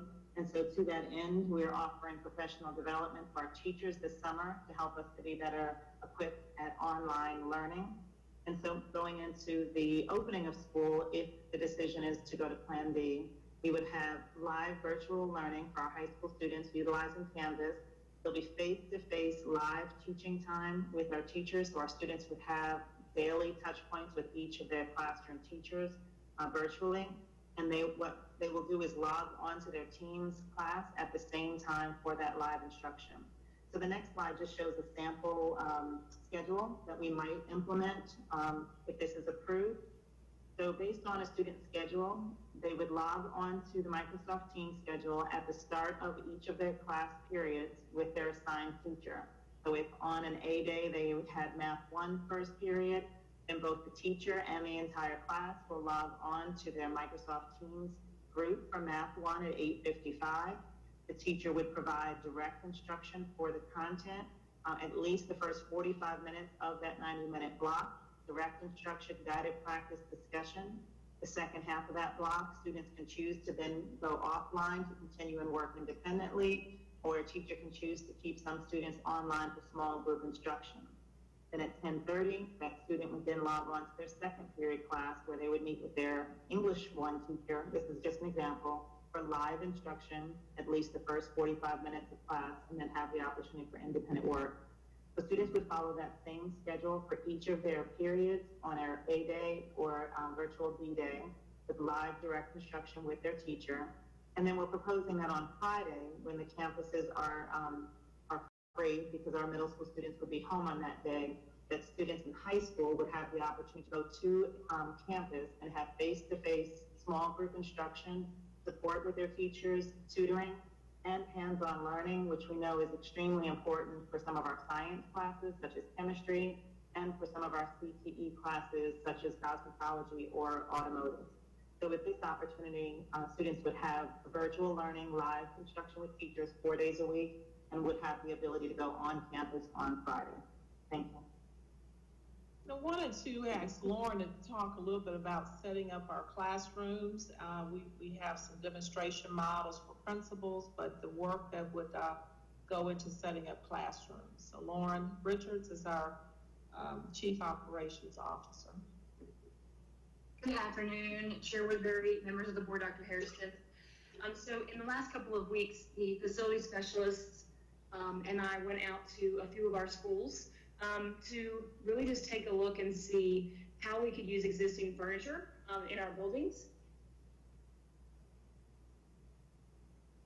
You can see, if you can go back one slide for me, this is a elementary school setting. This is a 5th grade classroom. Using desks, we can get 18 seats in here. If you go to the next slide, this is a kindergarten style class table. There's a variety of tables in this room. There's 3-foot tables, there's 6-foot tables. And so we were able to get 15 seats in this space and be able to utilize that. But one of the questions you could be asking there is, what did we have to remove from these classrooms to make this work? And this is a picture of those items.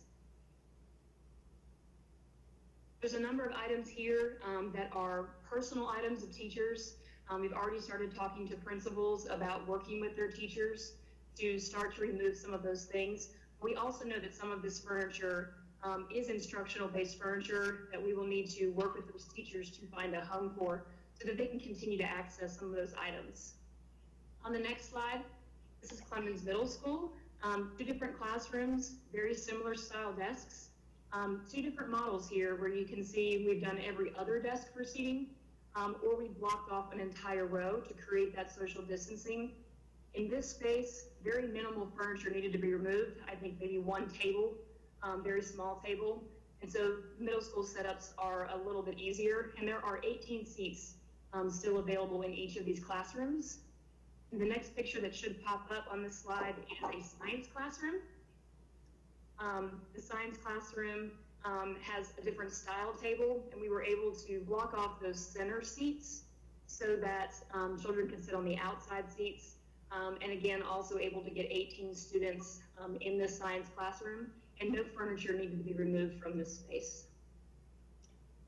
So as you can see, the team has really done a lot of work to plan around, you know, what does a classroom look like? And I think oftentimes people fail to realize, going back to this screen here, how much teachers do add to their own classrooms, to personalize classrooms and make them feel comfortable to students as they go through the learning process. Next, we'll have athletic programs, clubs, and competitions, because we know that A, B, or C, this is a very meaningful component to school life, or school life for any student, whether it be elementary, middle, or high. This will be presented by Deputy Superintendent Tricia McManus. Yes, good afternoon. So our goal, the committees that have been meeting, are to really ensure that our students continue to get to experience extracurricular activities, but also maintaining safe campuses. So before and after school program in this plan, due to students being on campus, will not be held on campus. We are encouraging off-site programs so that buildings can be adequately cleaned at the end of the day. Student clubs and competitions, we are encouraging all of those to be done virtually, but to continue, so students can still participate in service learning and other clubs that they're used to participating in, but those clubs will meet virtually. As I stated last time, we presented field trips will also be virtually held to enhance curriculum. Fall sports workouts have been delayed and we are going to continue to assess that, and we, as you know, the NCHSAA has delayed the start of fall sports until September 1st. We have now delayed our workouts, but we will be assessing again each week. Also, same with marching band. All practices have been delayed, but we'll continue to assess to determine when students can come back in their small groups as planned. And then in the last bullet, this is very important. Although performances are delayed at this time, arts will continue during regular instruction. So students will continue to be exposed to the arts as part of their instructional program. Thank you. Also, we've had a lot of work around not only social emotional wellness for students, but staff as well. But this component is relative to students. I'll ask Corliss Drew Thompson, our Director of Psychological Services, to share the plan for addressing the social and emotional wellness of our students. So as we look at the needs for our students, we all recognize that COVID-19 has impacted students, families, staff, and everyone in many different kinds of ways. And with our students being remote and away from us, we recognize the importance of those relationships. So what we want to do is to make sure that those supports that we provide for students would allow for, first of all, their understanding of what to expect, you know, as they return to school. So looking at some kind of informational video where they can, you know, what to expect, what school would be like, could go a long way to allaying some of their fears and concerns. We want to make sure that we're providing parents with resources and different tools that they can help to reinforce these social emotional needs for their students at home. In addition, it's very important for our students to have an opportunity to talk about their experiences during this time so that they can get good information and they can realize how resilient and how well they have coped, and also to build some of those skills within them. Using small group classroom and guidance would also help them to work on some of those areas of emotional wellness. So again, making sure that we're tapping in and providing them with those opportunities to talk, to connect, to reinforce the sense of belonging, and to also know that they're supported.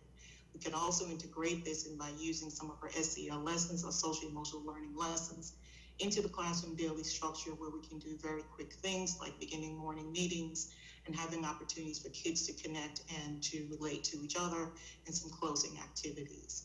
And one very important thing that we must make sure that we do is that, again, because we don't know the impact on everyone, we need to provide strategic check-ins for our students that would allow us to know, if you would, to get sort of a temperature check as to where kids are, what are they feeling, and be able then to direct the immediate needs and resources to those kids that need it, whether they be additional support or maybe a referral for some community services. And to that point, we learned over the summer through just a variety of strategy sessions that many districts assigned employees throughout the district to check in with students, just to call and say hello, find out, their state of work, just a friendly phone call. And that is a strategy that we are looking into and developing protocol for next steps. CARES team, again, would exist in B or C, because we know that at various times we would need to pivot to remote learning, and we want to be able to take care of our children regardless of the plan that is selected for our district. I will ask Michael Pesh again to come forward and speak to us about the safety measures. He has done extensive work with the health department, some of our medical professionals, parents, employees, team members, to develop protocols in each of these areas. Good afternoon again. Just want to provide a quick review of the district's safety measures for student health and wellness, and also provide you with an update about where we are since we've done the last few presentations. So as we've discussed earlier, with the help of the Student Wellness Subcommittee, including medical staff from the district and Forsyth County Health Department, we have a very detailed screening protocol that will be used on campus for students, staff, and visitors entering school buildings. The state has provided some of the PPE that can be used for this purpose, as well as the isolation room. Most importantly, we have received a supply of infrared thermometers, one for every 100 students, and we'll be sending those out to schools soon. The district continues to work on creating a system for students and families to complete and submit their daily screening checklist electronically. The protocol also calls for special procedures when staff and students are moving around the building in classrooms, hallways, restrooms, offices, and other common areas. Teachers, staff, and students will be trained in these procedures on their first days of school. The protocols do require classrooms to stay within cohorts throughout the entire day. The health room that we typically would use at a school will continue to be used for general health-related issues, except it will not be used for students who are experiencing any signs or symptoms of a communicable disease. Operations is working with each school to identify which rooms in the building will be used for isolation rooms. And the preference at this point is trailers or pods, since they are outside, they have windows, they may have restrooms. Classrooms with exterior doors and windows that open are the second option. And lastly, the last option, which may be used in a school, is using a large teacher workroom, which may have their own ventilation system and often have restrooms. The PPE that we've received from the state will be able to be used in these locations for the first few months of school. We will have some additional PPE that will be ordered. One of our more challenging issues was how to manage students who become symptomatic while in school, who need to return home but lack transportation. So the district is looking into partnering with local transportation companies that we have used in the past, and we're still working out the details of that plan. And all of this is going to require some detailed training for staff and students, which will occur the first few days of school.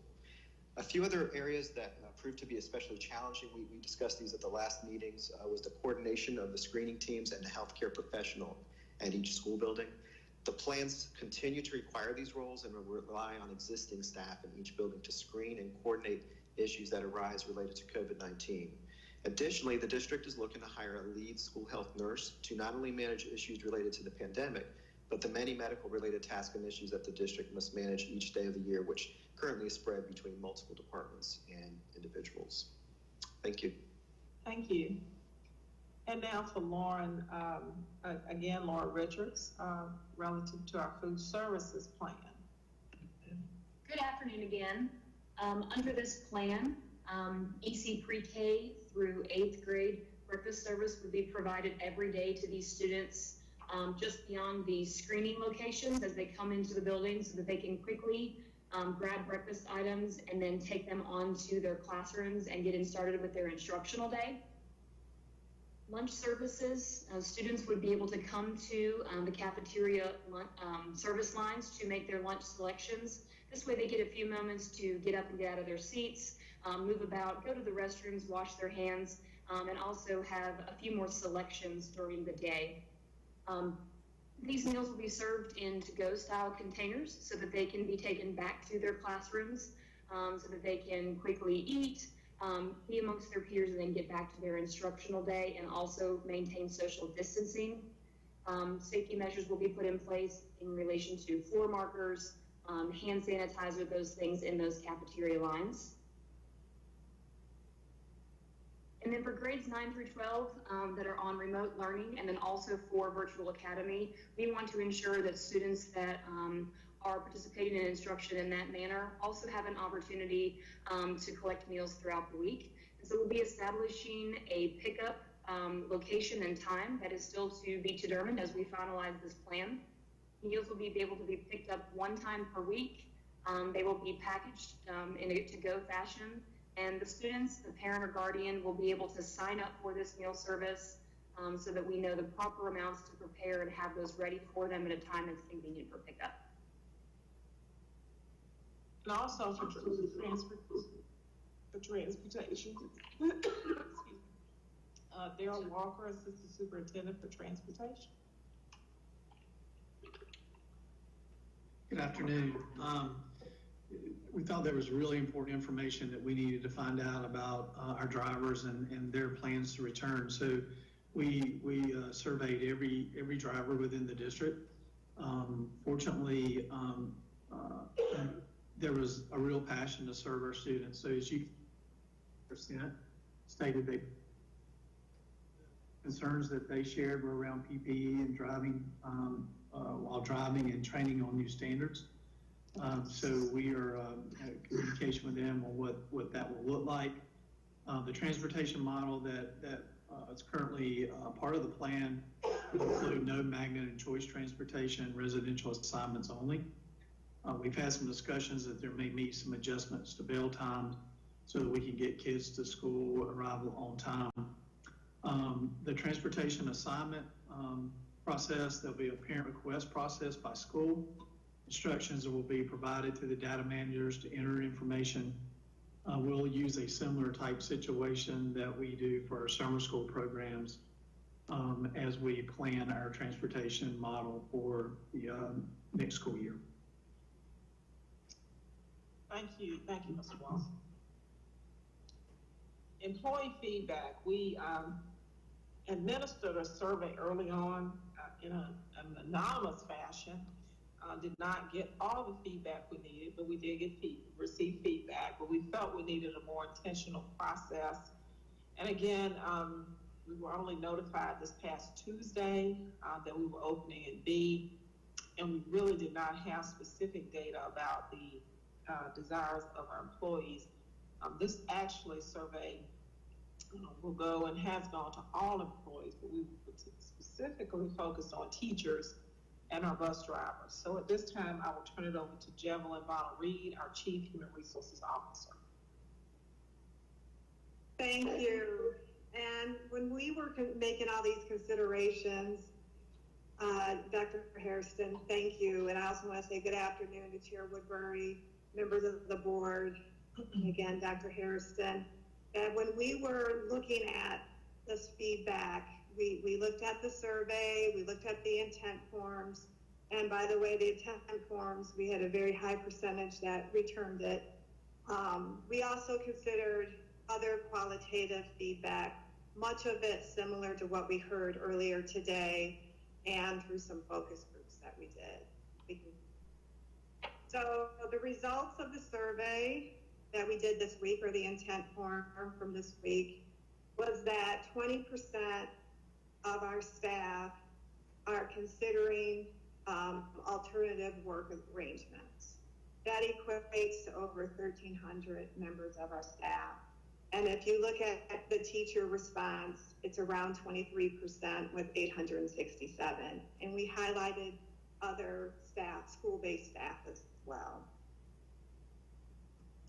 We go on to the next slide.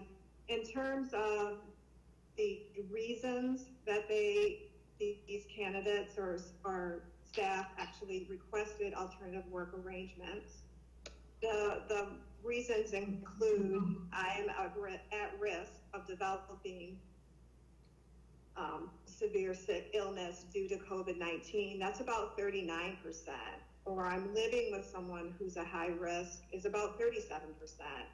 Child care concerns represented about 27%. And challenges with technology, about 1%. And just a general lack of comfort was about 74%.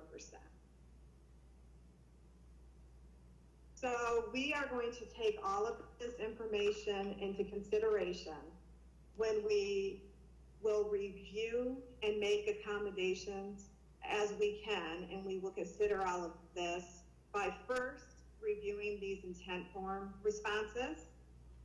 And then secondly, we will look at and prioritize and contact employees based on that staggered return schedule that was shared earlier. And then next, we will prioritize and review case-by-case basis by making employees that are at high risk the number one priority, employees with high-risk family members the next level of priority, employees with challenges due to caregiving, and then finally, employees with concerns about COVID-19. Finally, we're going to consider available options with the employee and supervisors by balancing the needs of the employee and the work needed to be done so that we can provide a high quality and safe education. Thank you. We also know that we have to be sensitive, really sensitive. We need to be very sensitive to the fact that adults have needs as well. And so I'll turn it back over to Cora Strew Thompson, because this has certainly been a topic for all of us throughout the summer. How do we care and support all of our employees? So we are aware that adults in the building and the adults with whom our students come in contact in the district provide a very important and significant safety net and a form of connection for our students. We also recognize the adults themselves have been impacted by COVID-19. So the things that we would like to do are really designed to give the adults an opportunity themselves to connect with each other, to heal, first of all, and then to build the capacity for them to continue to support our students. So we want to offer things such as ensuring that they have good social emotional supports themselves. And we've already identified some very specific tools that we can use in very short trainings to give them some tips and ideas of how they can do those kinds of things that would help them to connect to each other, to begin to heal, and to pay attention to some of their own needs. As with our students, it's very important that adults also have an opportunity to do that kind of debriefing and processing of the things that they have gone through, to help them get in a place and in a spot where they feel okay with who they are and where they are. That's just called psychological healing, and something that we need to do. We also need to train our staff and all our adults on trauma-informed care, because this has been a traumatizing experience. So acquainting them with what those signs and symptoms are, how they can recognize signs of distress in their students, and help them to know how to develop supportive classroom environments that will provide the kind of support for our students' needs. And very importantly, that we provide them with access and also resources for stress management, self-care, whether they're employee wellness benefits and what the community resources are there for them.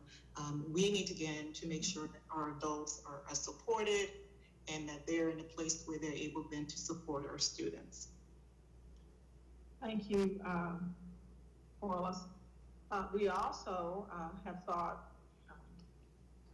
about how are we handling suspected cases according to our own health department's guidance, and of course that is derived from the state's guidance.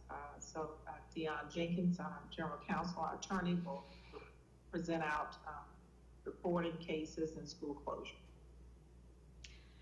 Good afternoon again, board members. When it comes to handling suspected or confirmed or presumed cases of COVID-19, as a district, we're required to follow the guidance of the North Carolina Department of Health and Human Services reference guide for suspected, presumptive, or confirmed cases of COVID-19. And that document sets forth protocols as far as screenings, like Mr. Pesh discussed earlier, that have to happen on a daily basis upon arrival at school or boarding transportation vehicles. And employees will be asked to document their arrival and departure at all school system buildings, as well as answer some screening questions when they arrived. And this is important for contract tracing purposes as well in the event someone does test positive for COVID-19. Like Mr. Pesh discussed, each school facility has or will have a dedicated space for symptomatic individuals that's not used for any other purpose.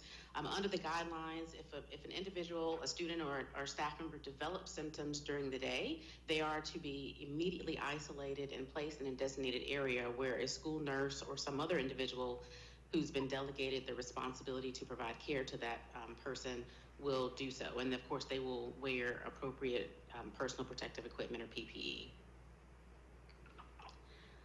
So because individuals under the guidelines, if they have informed us that they tested positive or if they're showing symptoms, have to be immediately isolated and removed from the environment, the guidelines also lay out various return to school or work requirements under different scenarios. And so I want to briefly describe what those scenarios are and what action we would have to take as a district. And so under the first scenario, if an individual has symptoms but they receive a negative COVID-19 test, they can return to the work or school environment if there has been no fever without the use of fever-reducing medicines and they felt well for at least 24 hours. The second scenario is if an individual does test positive for COVID-19, but they have no symptoms. Under this scenario, the individual must remain out of work or out of school until 10 days have passed since the date of their positive COVID-19 test, assuming that they have not subsequently developed symptoms. The third scenario involves an individual who has a positive COVID-19 test or they have symptoms with no test. And in this case, again, these individuals would not be able to come to school or come to work, and they would be required to stay home until they, if they're an individual, or if it's a case of a student, a family member or a parent, can answer yes to all of the following questions. Has it been at least 10 days since you first had symptoms? Has it been at least 3 days since you had a fever without the use of fever-reducing medicines? And has it been at least 3 days since your symptoms have improved, including your cough, shortness of breath, and other respiratory symptoms? And so one of the questions that's been asked a lot by board members is what happens in the event of contact with someone who is positive or is presumed positive or is exhibiting symptoms. And in this case, we would be partnering with our local health department to walk through that process as far as what appropriate action to take. If an individual has been exposed, and when we say exposed, we refer to that individual being within 6 feet of someone who's been diagnosed with COVID-19 for at least 15 minutes. And so if an individual meets that criteria for exposure, they are to remain out of work or out of school for 14 days since the last date of exposure. Again, unless they test positive. And in that case, we would use the positive COVID-19 screening protocols we just talked about.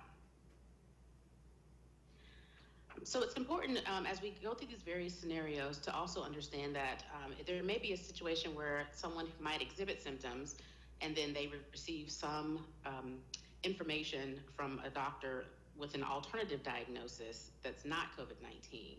And in this case, they would be able to return to work or return to school if they have all confirmation of this alternative diagnosis, so long as there is no fever without the use of fever-reducing medicines and they have felt well for 24 hours. And again, under these guidelines, if a person has been diagnosed with COVID-19 or is presumed positive by a medical professional because of their symptoms, they're not required to have documentation of a negative test in order to return, but they must meet the protocols that I've just discussed. So as far as our local procedures for how we will handle this, if an employee receives information that they have tested positive for COVID-19, or if they have symptoms of COVID-19, or they've been exposed within the last 14 days, they must notify their supervisor immediately. And the supervisor will then notify Human Resources, and Human Resources will coordinate with that employee and their supervisor as far as next steps and explain to them the process for how long they may have to be excluded from work and what leave options they may have available. HR will also notify the operations department so that they can begin the appropriate cleaning and disinfection protocols. Human Resources also is required to notify the Forsyth County Health Department in accordance with the general statutes on reporting certain communicable conditions. And then the health department will begin their contact tracing process to determine who all may have been exposed to this individual who tested positive for COVID-19. There are no established protocols yet, at least required of the districts. There is CDC guidance on whether or not you would have to potentially close a classroom or close a school in this event, but their guidance is to work with our local health department and determine what's appropriate in the event of an exposure.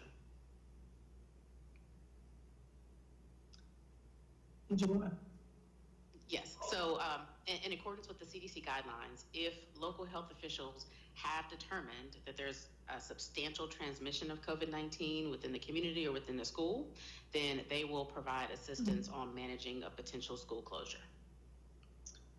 Thank you so much.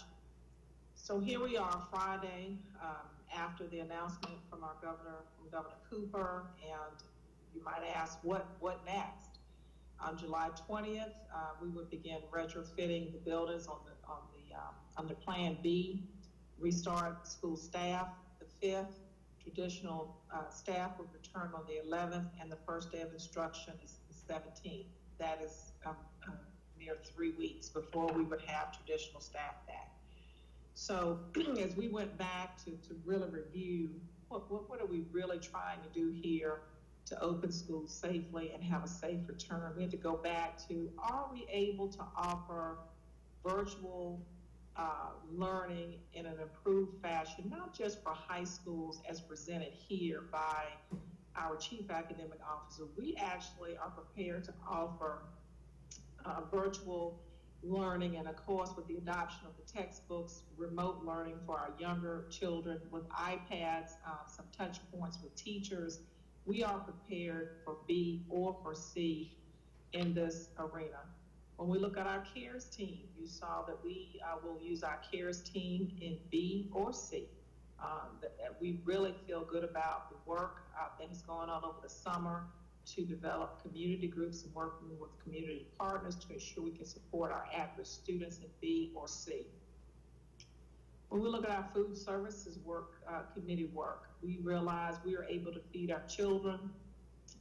Our bus drivers were so great over the summer. Our school nutrition staff, we are able to provide nutrition services to our students in B or C. We are able to provide social and emotional wellness for staff and students in B or C under the Safer at Home. When it's stay at home, it's a little more challenging, but Safer at Home, we are able to provide these types of support services.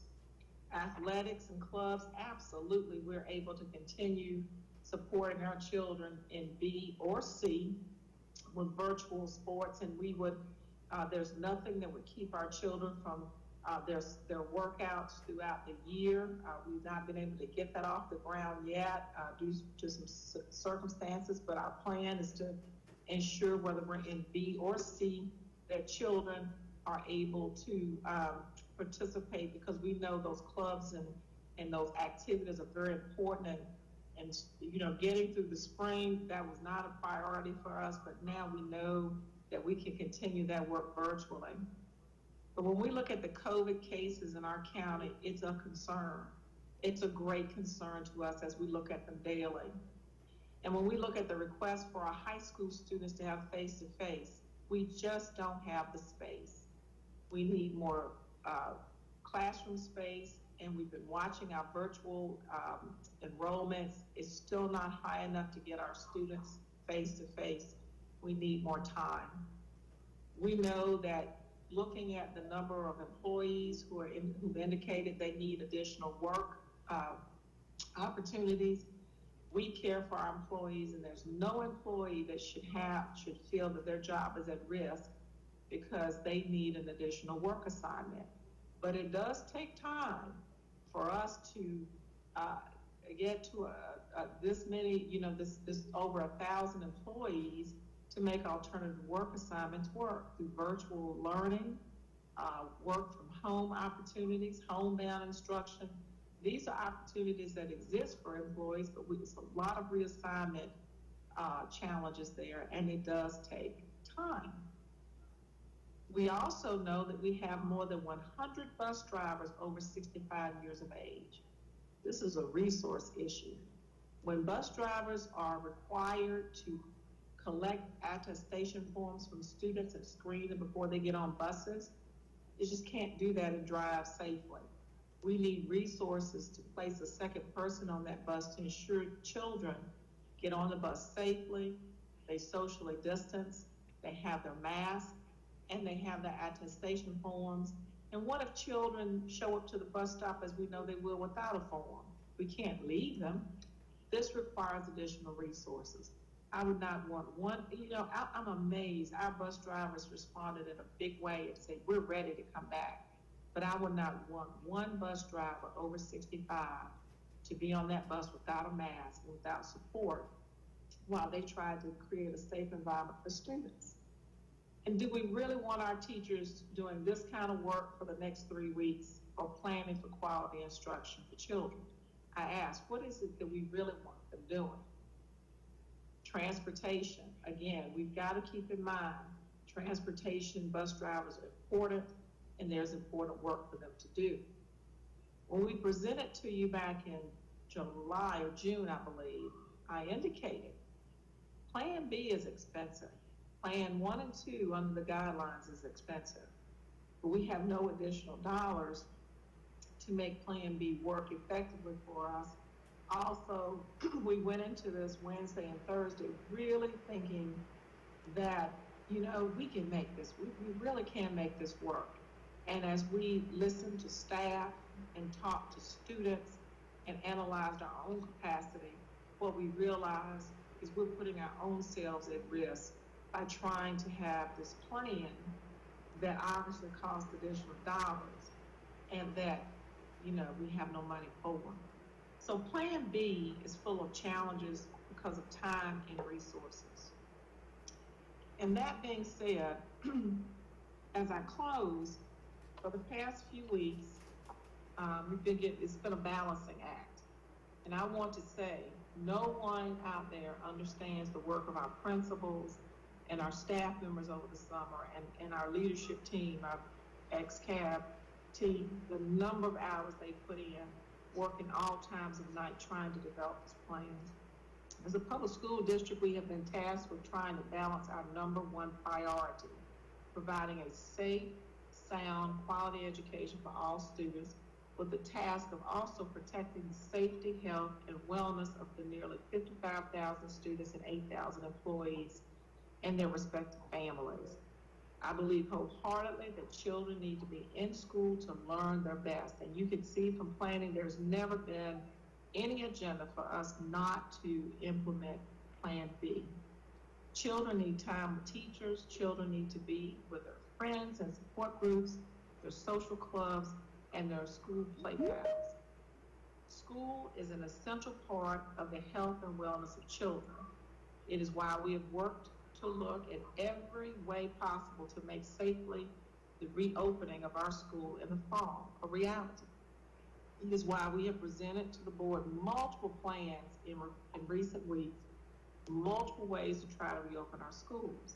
But as I sit here today virtually presenting to you a plan, I think about the status of our community with one of the highest infection rates in the state. I see hard scientific data that shows we are not through with the worst part of this pandemic. I see data to suggest that the risk of infection is still high. Nearly 20% of our teachers tell us that they are either fearful or they are in need of special accommodations in order to return to the classroom. Yet we must have their full support and endorsing it if we are to reopen schools safely. I see budgets that cannot support all the ways necessary to safely return. I read emails from hundreds of concerned parents and teachers and some students. For all of those reasons and for a host of others, I think about the balancing act, and the scales begin to tip. Going back to school for our communities and families is still a great concern to me. For all those reasons, I am convinced on August 17th, we can bring students and staff back to our buildings in a way that is absolutely ensures the health and safety of our students, our staff, and the greater community. Without millions more in funding, without extra staff to support screening on buses and supporting small classes, and without resources that are well beyond what we have access to acquire, I think it is best we delay in-person instruction for the first 9 weeks of school to give us more time to secure additional resources and plan more appropriately. When I do not recommend this lightly, I'm proposing to this board that we implement Plan C, remote learning, for the first 9 weeks of school. This delay allows for the virus to subside, hopefully, more time for our schools to prepare, time for teachers to build rigorous online learning to kick off the year that is easily transitioned to a safer environment. As the first 9 weeks comes to close, we can reassess the hybrid plan or Plan B, in-person and virtual learning. This will give us more opportunities to address the request of teachers for alternate assignments and to our high school students who requested some in-person teaching. We can perhaps provide additional support for screening and teaching. We can perhaps meet the request of other employees throughout the district.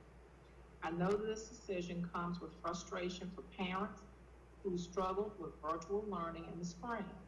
But over the next 4 weeks, we will work to begin school in a different way, using a different face-to-face model. We commit to you that we're looking for quality from every teacher. You will see a big difference in the new version of online learning. Teachers will be teaching. We'll be taking attendance and giving grades. There will be more training for parents, students, and staff, and multiple ways to learn, including more flex time and time for one-on-one conversations with teachers. What we offer will not change. Art, music, physical education, languages. We've heard from our dual immersion parents, virtual field trips. It's a new way of doing things for our students, and it is robust and rigorous. This is a tough decision, as I want our students to be in school, but the safety and health of our staff and students and their families must remain paramount. Each person is important, and I cannot recommend that we go face-to-face at this time, considering the existing environment. with the lives of our employees and the lives of our children at risk. I'm asking the board, and I will ask the board in the action section, to approve Plan C for the first 9 weeks with the reassessment of our ability to transition to effectively implement Plan B at the end of the quarter. Thank you so much. And at this time, we can.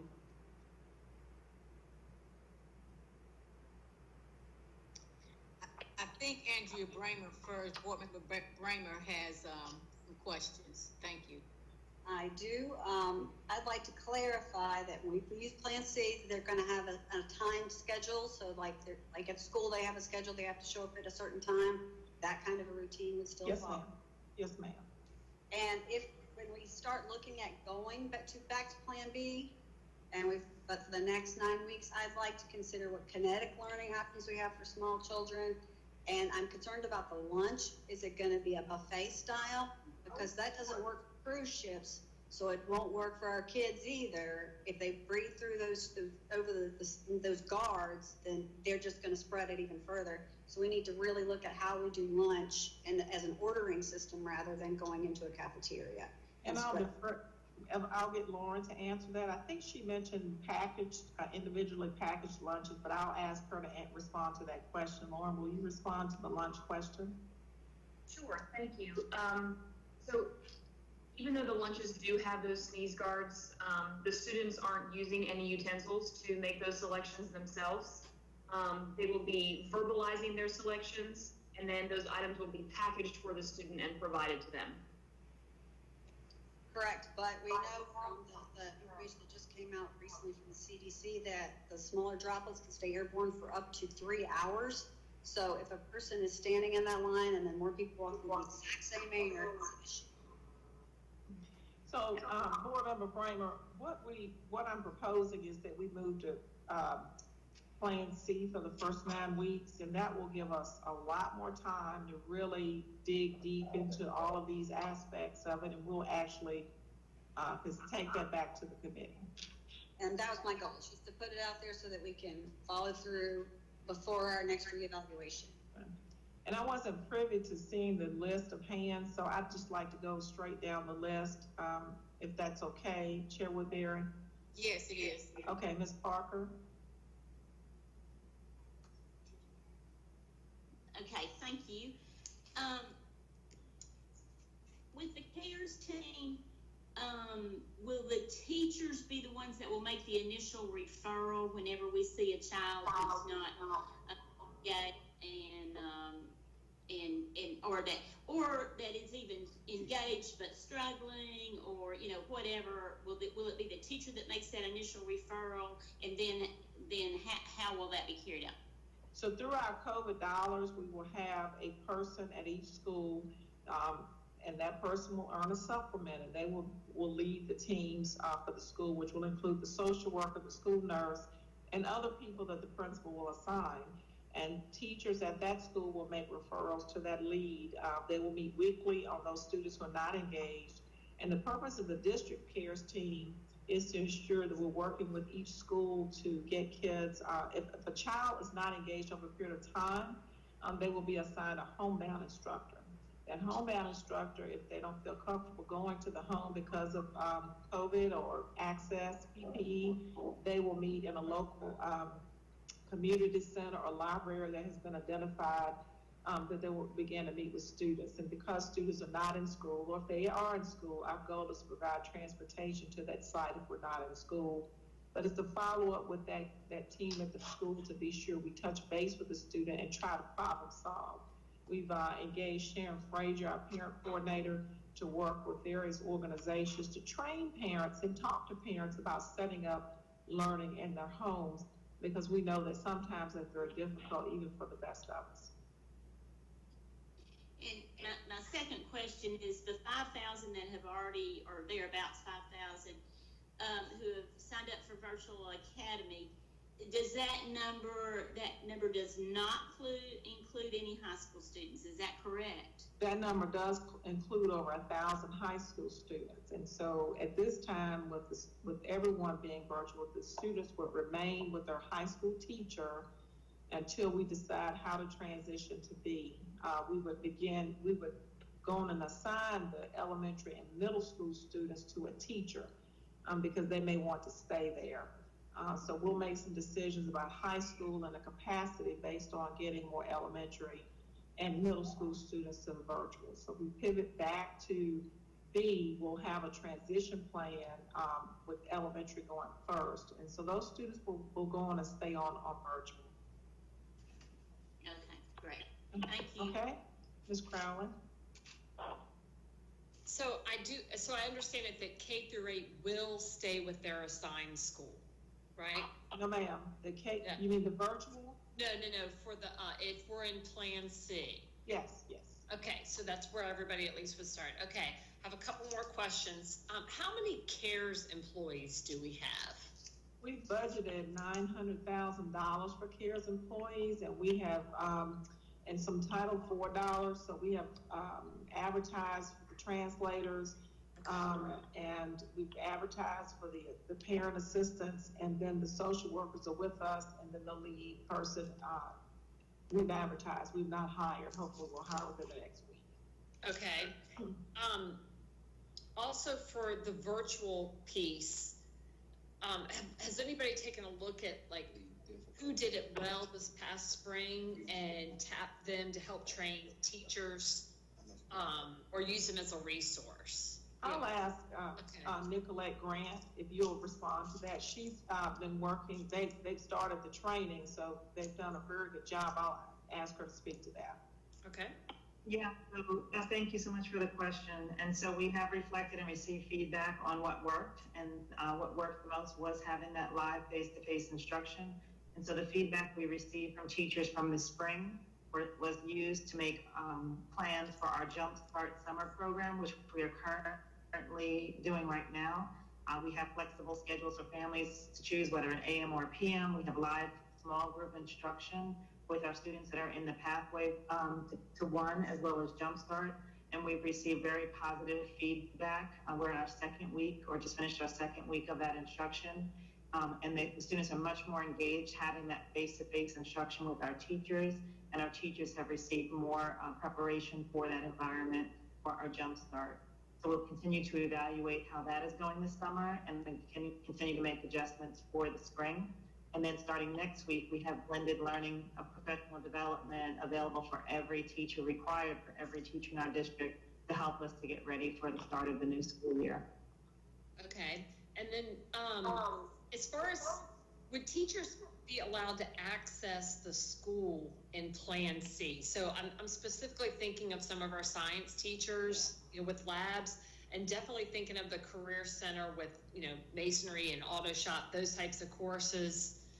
Would that be possible? Yes, we plan to bring staff back, and some staff have requested for specific, for hands-on those hours, if they could bring students back. So we'll work with them on that. Okay, great. The goal is to get our employees back in the building, feeling good about the facility, and working with us on a plan to bring children back. So yes, ma'am. Okay, and then is there any opportunity for our most vulnerable students? And I'm thinking about Title I children who aren't at grade level, and our EC population. Are any of their schools, like when you think about Lawrence or Carter, are any of those schools under capacity and enrollment where would there be an opportunity maybe where those children could come back into onto site, into the school building earlier than say the rest of the population?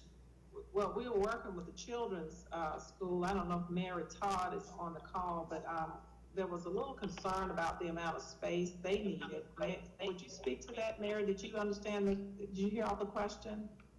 Yes, ma'am. Could you speak to that? Yes, ma'am.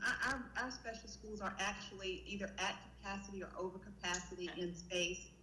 And so the concern is the need for more room to spread out in order to social distance. And their classrooms, as you can imagine, are full of materials that are necessary, wheelchairs, standers, and we just have to work out all those details. Okay. All right. Thank you. Thank you. Ms. Burke, Board Member Burke. Ms. Burke. You're on mute, Ms. Burke, if you'll unmute. Thank you.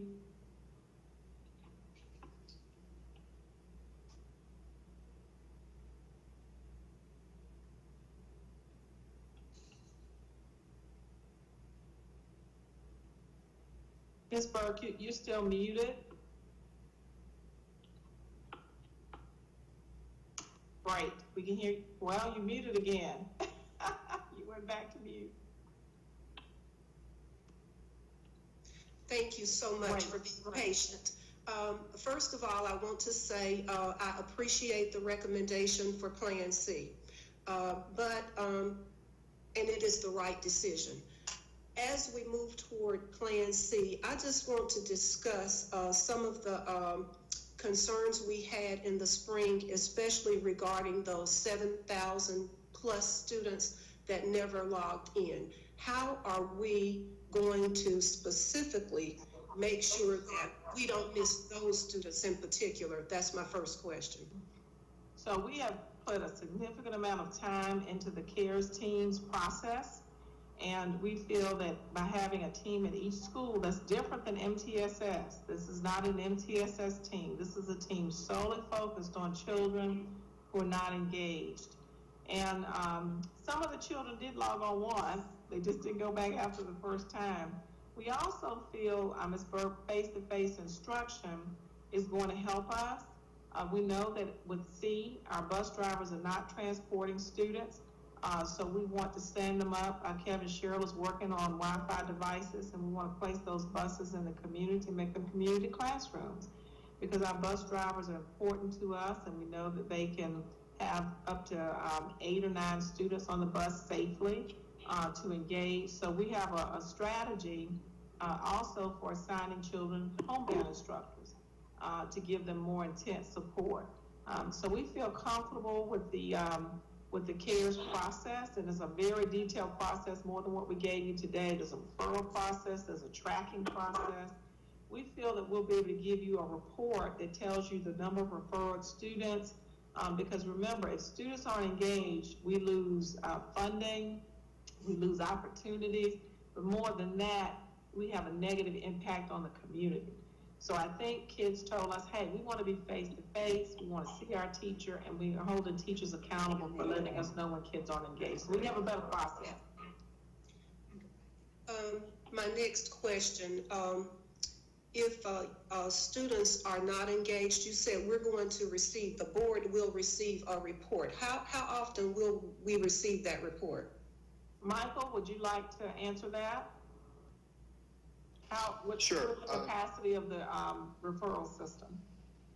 Sure. So the process will be that we, anybody who makes a referral from a school or from the community to the CARES team will enter it into a database. We'll be monitoring that with the use of the coordinator, and there will be a weekly follow-up for all of the cases that have been referred. And we'll have that report live, and we can provide that once a week if necessary. If the board is meeting once a month, we'll have all that information. I can tell you that there's going to be a significant amount of energy put forth toward making sure we connect with anybody that we feel is disappeared or fallen off the radar. So that report will be available immediately to anyone who needs it.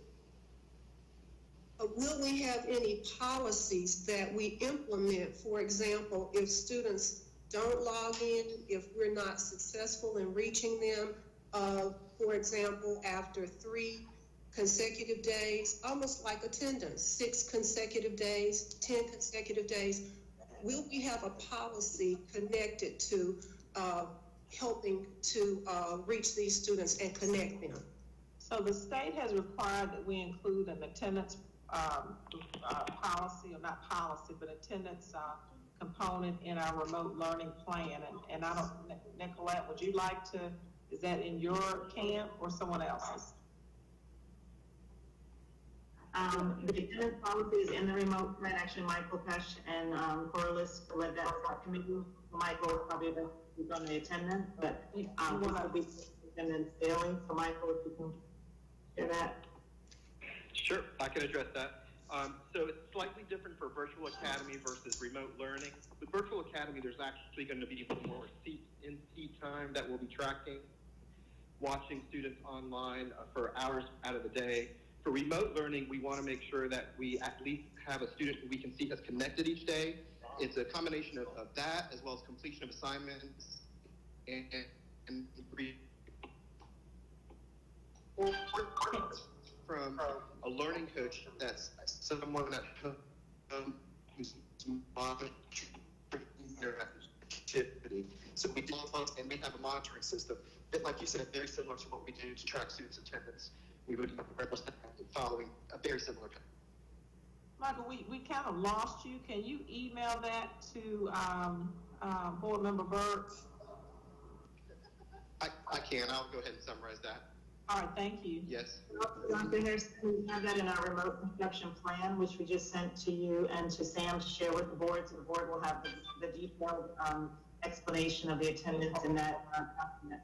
Okay, thank you. Yes, Dr. Harrison, I did have a difficulty understanding what Mr. Pesh said. So let me ask, did he include any contact with the parents? So what happens with the attendance protocol is that we'll look at a combination of turning in assignments and also interacting with the teacher, because we know in remote learning there has to be a combination of both. And in our plan, if a child doesn't log in or turn in a certain number of assignments, it will be treated just like we do handle the same protocol as children who fail to attend school. So we'll use the same protocol for that. And what Ms. Grant said was that he worked on a protocol that's in our remote learning plan. It was required by the state. It was one of the components.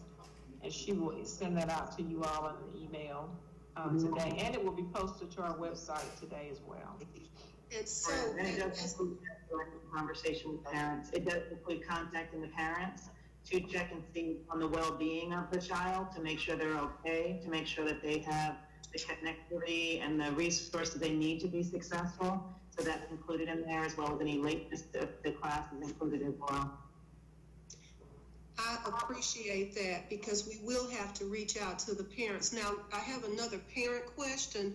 Will there be any accountability if after reaching out we're not successful? Any accountability on the part of the parent, and how will that look? Nicolette, did you want to pick up on that? Yeah, so again, if the students are not logging in, our first contact with is for teachers to reach out, again, to check on the well-being of the child and the family, and then to see if they need any additional support. Our CARES teams are also available, but this is a difficult time for all of them. Our families know how challenging it's been for them to support students at home. We need to do this together for the best interest of all children. And so we need our parents to be our learning partners and learning coaches at home for their child. And our primary focus is to make sure we help to remove any barriers, and we support parents with being able to support their children at home. Parents are so important. They're critical to the success of our students. And I was listening to the news earlier today, and I believe in Detroit, and I might be wrong about the location. One of the superintendents spoke, and they're going to have a 24-hour parent access call system where parents who are having difficulty working with their students, no matter what the content area, parents or students who may have difficulty logging on, if they don't have the access, they can call that number and get assistance and help 24 hours a day. Can we provide that for our parents and our students, Dr. Harrison? Oh, I'm sure we can. We had not added that in, but we can look at that for sure. Mm-hmm.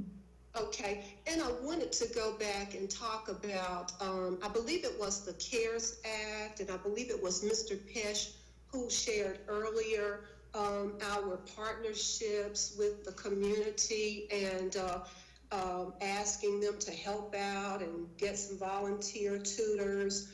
So I wanted to be real clear. Who will be responsible for these tutors? So there are tutors assigned to each care team. Each care team will have a lead, and that lead person will have access to money to hire homebound teachers, tutors, and the translators. social workers will be assigned as well. So those parent assist leads have not been hired, but they will be the ones that, and we're regionalizing them to ensure we cover the entire county. So they will be structured so that there's a lead person, and they report up through an assistant who is with, the steering committee is Deborah Harris, Michael Cash, and Effie McMillan. And Effie has led a lot of this work already with the community and with Foresight Promise, and the group there is setting up the structures. So the structure's there. We need to get the people in place and start moving forward and conduct the training. Will the tutors be certified educators? We hope to have some certified educators, but we also are looking at using senior level students, some student teachers from Winston-Salem State University, I think. Effie might be on the call, I'm not sure, but she's talked to Wake Forest, Salem. She's talked to several, but we want to use, if we use college students, we want them to be involved in education if possible. Would there be any liability risk that our community partners may have to shoulder? Give me a little, I'll let Dion answer that. I'm not sure in what regard the community partner would, I'm not sure in doing what, tutoring kids? Well, I'm talking about using their facilities, and I'm talking about just in case there is a outbreak of COVID, if someone does contract COVID, would there be any liability for our community partners? Would there be a liability for the school district? Would anyone have any responsibility? Well, we are asking and reaching out through Foresight Promise, who has agreed to coordinate the use of those facilities. So I'm sure there will be an MOU established with Foresight Promise and the use of facilities. We're actually going through Foresight Promise, so we would have to really sit down and look at the MOU with them. You know, if the virus does pop up in one of those facilities, for example, we would have to, or they would have to, someone would have to make sure that that facility is cleaned before the students or the adults could return. And so I'm just trying to see who would be responsible, but I guess that would be included in the MOU? It would. Okay then, okay. That's it for right now. Thank you, Ms. Bird. All right, Ms. Kathryn?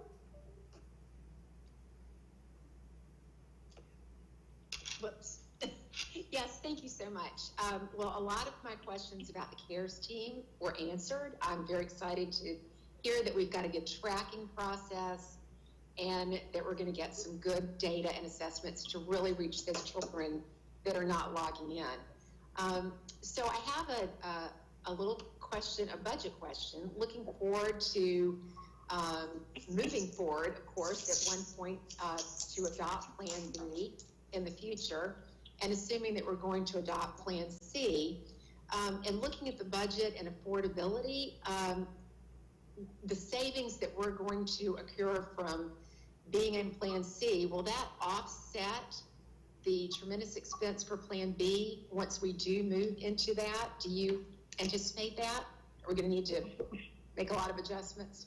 Well, when we think about savings, we think about, you know, if we have bus drivers, then they're out and about, you know, with the classrooms, and then you have to just, we would have to analyze that. We have so many needs, you know, we still have textbook needs and those kinds of things, but I would assume we would come back to you all with some proposals depending on what the savings will look like.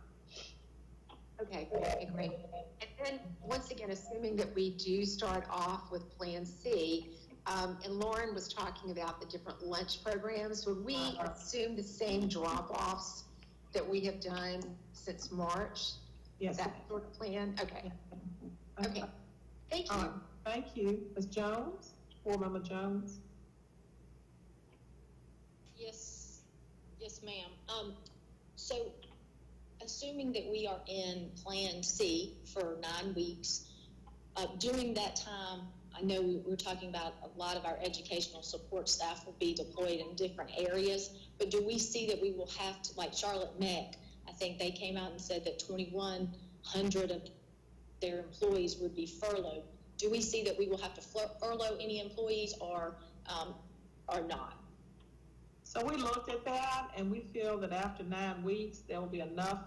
We have to transition those classrooms, and we want to have our bus drivers in the community helping with remote learning. So we feel that we have more than enough to do if we're really going to get into B for those employees or our employees to remain on staff. So we don't have any intent at this time. Now, going past 9 weeks, for maybe the whole year, if something should happen, we probably would have to come back with some ideas. But I think if we handle our hiring process and hold off on our hiring right now through attrition, a lot of those things can be avoided if we carefully plan, because we don't want any employees to be without and quality employees, because we know that when we open the next time, we still need the employees. So the goal is to keep our employees actively engaged and not hire so many so that we don't have to get to that point. But we do have a policy in place, and we have looked at it. Okay, so that's good to hear. So it looks like we were able for that 9-week period to keep all of our employees employed and busy. So the next thing is what are the what will the measures be, or what will we use as a district as we approach the end of the 9 weeks, if we are in Plan C, to transition into Plan B? So there are some repurposing, as we mentioned, dollars, cost savings of dollars. We do not have enough PPE for our screening teams. We were sent one set of masks and gloves and all for one person for 20 days. We need more PPE, so that would allow us to repurpose some of those dollars that we may not use for better protection. We also need to gauge what's happening in our community. If the virus, the positive rates continue to go up, and there continues to be a fear because we aren't able to contain this virus in a way that makes people feel comfortable, then we probably will have more employees that are fearful of coming to work. So we have to, our plan is to meet with each individual employee who has asked for alternative work to see what we can do to help them feel safe to complete their job, put those things in place. So that will be key, is the employee's willingness to move forward. The other will be capacity, of course. How many students will we move to virtual so we can make space for students who want to be in those classrooms? And of course, we can pair staff, move staff around. If staff feel I'd rather be on virtual, then we make sure that happens. And so there's a lot of metrics there. Is what's happening in our community relative to spread, what's happening relative to our ability to get the PPE. We feel good about the curriculum. We feel good about the desktops. And we also need to work on there's some discrepancies as to whether our bus drivers can wear masks.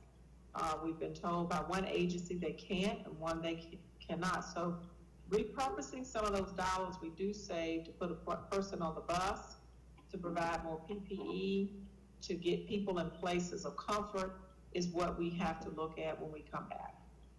Okay, just one follow-up.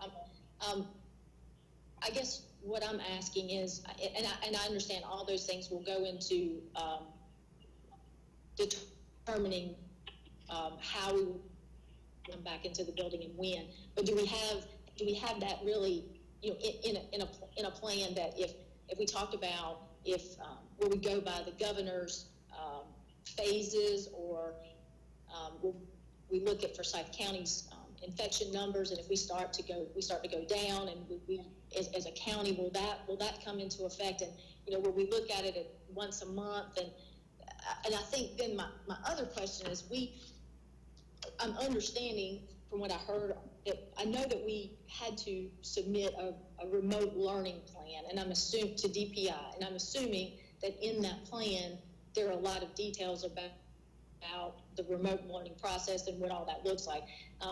I also believe that didn't have to have approval of the Board of Education, but I don't believe we've seen it yet. And so maybe in that plan, and some things are answered. And I believe I'm understanding Ms. Grant said on the call already that that maybe that we're going to receive that soon. But I think I just have a lot of questions. Deploying the devices for remote learning to our students. I don't know, how's that going to be done? Is that left on to our principals, and then do we have support staff at the schools that will help them get those devices deployed? And if we're talking about Plan C and folks fearful for interaction in person, then will we have extra COVID dollars to those who are sitting in those buildings every day or who have put themselves out there interacting with families? So several parts. The remote learning plan is due to the state on Monday. And I believe that Nicolette has submitted that to myself and Dr. Mills, and we'll get that to you all and get it posted on our website today for sure, so that is out there and posted. We do not have to have it approved by the state. We just need to submit it, and that's what we have, is what is our plan.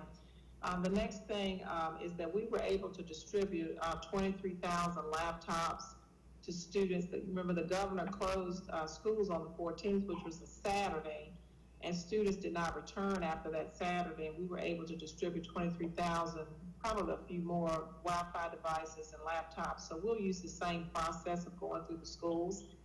And we even had a drive-through here for Wi-Fi devices when they came back. So we'll use the same process. And then we have lots and lots of employees who, while we do have over 1,000 who would like additional assignments, that's almost 6 that are fine and feel like if you give me the proper masking, gloves, and you care for me, then I will help with that process. So we feel comfortable we'll be able to start announcing the distribution of the devices. And then we even have modules, which was a request of I can't remember which board member, but request that we had student modules, and we'll have those going out to parents as well. And what I would say is that yes, it would be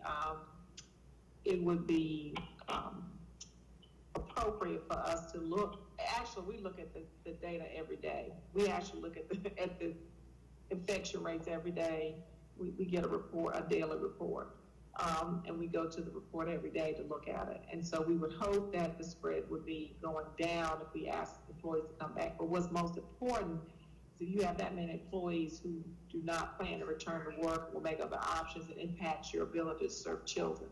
So I think that's the most important, is working with Corliss and the principals to ensure that employees feel comfortable about what we're offering for them. Ms. Motsinger, did I finish, Ms. Jones? Yes, thank you. I was muted, sorry. All right, I'm sorry, Ms. Motsinger.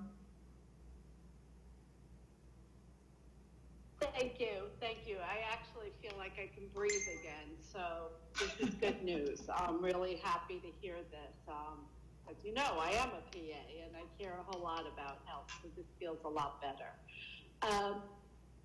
One of the things, and again, with Dana's question of really making sure that we go ahead soon and identify exactly what the criteria for returning to in-person school is, so that it doesn't feel like a political football to people, but decide, we have a great medical school here. We have wonderful professionals who can really help come up with clear criteria so that people can trust in that. One of the things I wanted to mention in terms of any sort of backup on when we get to Plan B is I really do believe a screening team must include a medical professional on it and not a repurposed employee, because there are things you learn. And I think those are important. For example, a surgical mask is not actually PPE if you're in the presence of somebody who's infected. You need N95s to protect an employee in that circumstance. And those are the kinds of decisions that I want to make sure we're being clear about going forward. There are a couple of things, and I love how much work got done with the high schools that can indeed just be imported directly to Plan C. I was curious, I heard some things about dual enrollment with other schools such as Wake Forest University, Salem, Winston-Salem State. I hope that we will hear more about that because that's very exciting stuff to me. I hope we would also look at UNCSA because that's a partner institution and one that I have a great deal of investment in, as you know. So I think really fleshing some of that out for people. So I really want to make sure we're kind of, while Plan B is aside, make sure that we're taking a slow, deliberate look at how to do that. One of the policy changes I'm wondering if we could think about is the idea of holding students harmless who, for whatever reason, have had a very difficult time with online learning or do have difficulty allowing them to repeat a grade, whether regardless, but making a policy that basically says if you feel that you really missed something important or you're not ready to move on, to offer that to all of our students, the opportunity to be held harmless in grade repeating without any shame or repercussions. And something I'd like us to think about. I do want to remind people that when the governor makes a Plan B or C, he's making B as a minimum and not as a recommendation in quite the same way. It's more, you must do this, but if your community is more impacted, you really should be being more cautious. So I'm really glad to hear that. So I would hope in the future, next time, I really want to hear more about this dual enrollment because I think that would be exciting for our students. I want to know, is our community at large going to be part of these CARES teams that Forsyth promised? For example, churches and community centers and maybe businesses. Yes, and I'm not sure that Effie McMillan is on our call. Okay. But what I'll ask her to do when we come in August, we'll have it more defined right before school opens.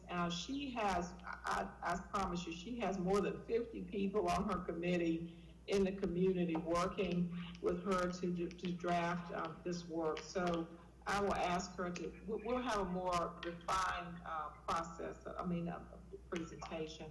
But I want to be sure I captured all your topics.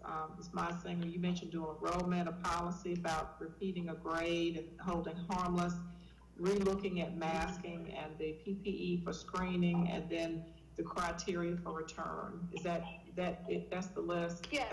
Okay. Right, and I want the screener, if COVID is still active in our community and we have a screener, I want that to be a medical professional and not just a repurposed employee, because I think that's important. Okay. I just think, and that we really do come up with criteria. I have notes everywhere. So I think this is good. I think this is good. I'm excited. One other thing I did want to say just about spreading the community. I'm very concerned that all these colleges are returning. And certainly 9 weeks from now, we will be seeing the effect of that. But there are already 3 cases on one of the university campuses. And that's in the summer program when no summer programs are running. So I really want us to begin with the 9 weeks, but have very good criteria before we return to in-person school. Oh, yes, I had one other very important thing, which is Plan B absolutely must include high school students. They have made so clear how important going to school is to them and being connected, and I just cannot stress enough how important I love that we have students who really want to come to school. I think we're going to have a generation of kids who love school, and I want to make sure we include high school students. Thank you. Yes, ma'am. Ms. Calvert-Hayes? Yes. Yes, ma'am. Hello? Did I lose Ms. Calvert-Hayes? I think she's still on the call. Maybe. Yeah, you're muted, Lida. She's muted. Rosita. Okay, I think I'm unmuted now. For some reason. We hear you. Can you hear me now? Yes, okay, ma'am. For some reason, my little button got stuck. You know that would happen to me, of all people. My question is, and that is the question that Elizabeth asked right before I got to ask the question also. Most of the emails that I've gotten have been a lot through parents of high school students, and I've gotten some from high school students that were, it was just wanting so badly to get back in school, and also really worried about their college career and what was going to happen, because they felt like that they were more or less being left out and they weren't able to get their questions answered. And going to college, as you know, is a big, big deal for our upcoming seniors. But then also we've got ninth graders that are coming in for the first time for high school. What can we do to make sure that these students feel like they are fitting in and are getting what they deserve for more of a face-to-face situation rather than just being in a virtual situation? Well, one of the things we've already started to look at, and this is a resource issue, Calvert-Hayes, a resource issue. You have to have space. And so the more students we have in virtual, the more space we'll have for children to come back. And we know that when you have, so right now what a lot of districts are doing is they're saying everybody just goes 1 day a week. And that's all the space they have. Some are saying they go 2 days. Students will attend 2 days a week. Well, let me just say that when a student attends school 2 days per week, that's 3 days that they have remote learning. And that's 3 days that the students have to be facilitated. So our goal is to create enough room and space throughout this district to have students who have some opportunity. But I also was talking to Mr. Sherrill, because I think one experience that our board chair has is with Swivel. We have 2,100 classes, I think was mentioned by Ms. Crawley, with Swivel. Now, one of the options could be that a teacher uses Swivel to teach their classes, because here's what happened. I was on a conference call, and one of our community members said to me, I want my daughter to have virtual in high school. I am okay with her. She had a great experience, and I'm looking for, and she didn't sign up for the virtual high school because she thought she would lose her teachers. And she said, I was so excited when I heard that high school would be on virtual. So while we do have a lot of students, and we saw some today, who would love to be face-to-face, we have a lot of students who are fine with virtual. So how do you use your technology to meet both needs? One way is to use Swivel and allow the children who want to come face-to-face to come face-to-face, and then the students who want to stay at home at the same time to have access to that teachers and that teacher's class. So the teacher's not required to do double duty. The teacher can teach in their class, teach a few students, and then have some students remain at home. And so that's an option that we might use, but we will need to buy more of the Swivel units. We will have to do more training, and this 9 weeks does give us training. But we also have another issue with contact tracing. See, when a student walks into a high school, they might hit a first period with the same 25, with one group of 25 students. But then when they transfer to another class, they may enter classes with half of the students they saw first period, with a totally another group of students second period. So all through the day, they're changing classes. There's no way to have teachers change classes. And so all day they're changing classes, and at the end of the day, let's say the student comes back that afternoon and said, well, my test came back positive.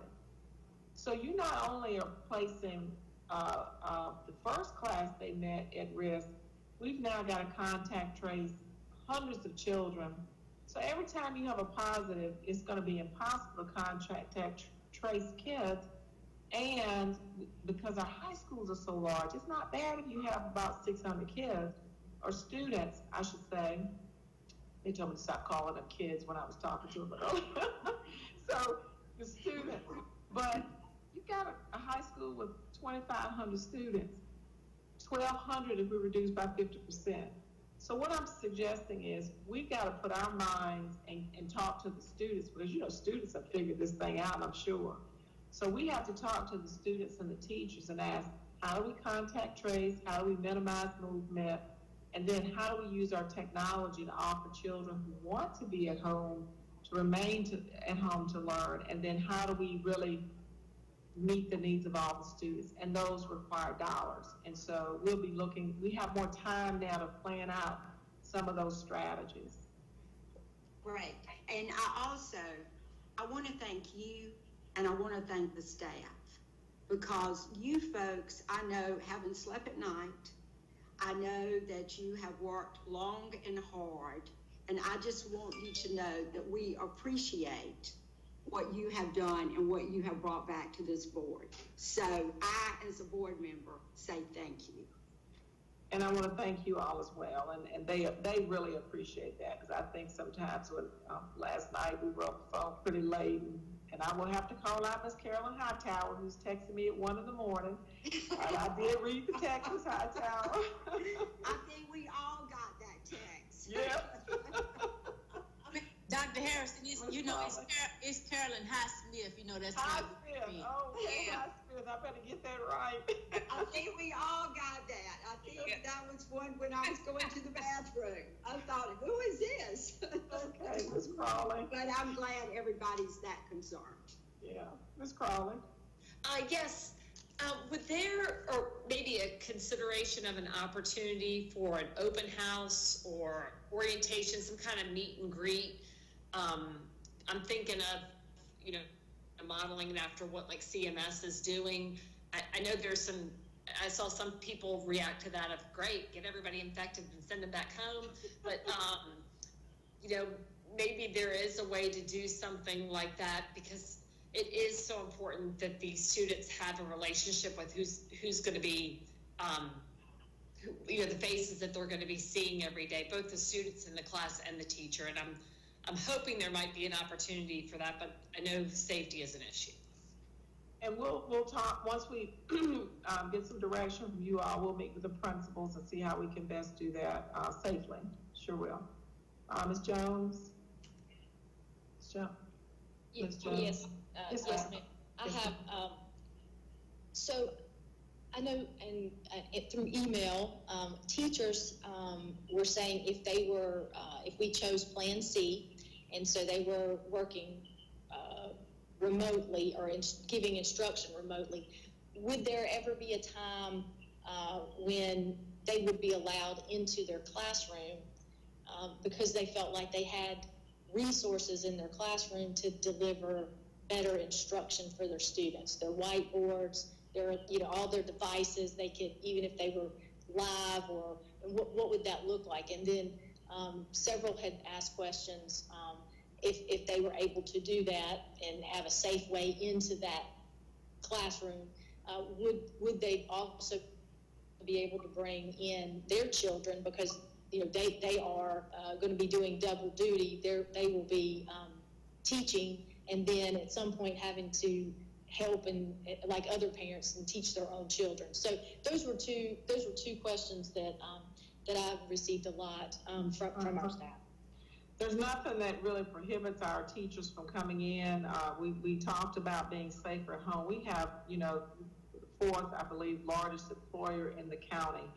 And what I think we talked about as a team, and probably talked to just a few of you all about, was the fact that we didn't want to contribute more to a challenge with that when we could work virtually. and we just didn't want to contribute to that. But yes, principals and teachers will be coming back. Even the central office will alternate according to a schedule. We'll get that out to you all, where half the staff, because we've looked at the central office, half will work A week and B week so that they can socially distance, because there's no way to socially distance having everybody back. And we feel that'll be more comfortable. But teachers can go to their classrooms, close their doors. I'll have to look at Dion with the policy about having their children on campus. I always carry my children with me, so I'm hoping our policy doesn't prohibit that. And I think we would want to support that. Okay, thank you. Okay. And I think last one is Ms. Parker. And Ms. Burke, I thought I saw your hand up, but I don't want to say that I didn't accidentally put it down. But Ms. Parker, and then I think that'll be it. Ms. Parker? Okay. Yes, thank you very much.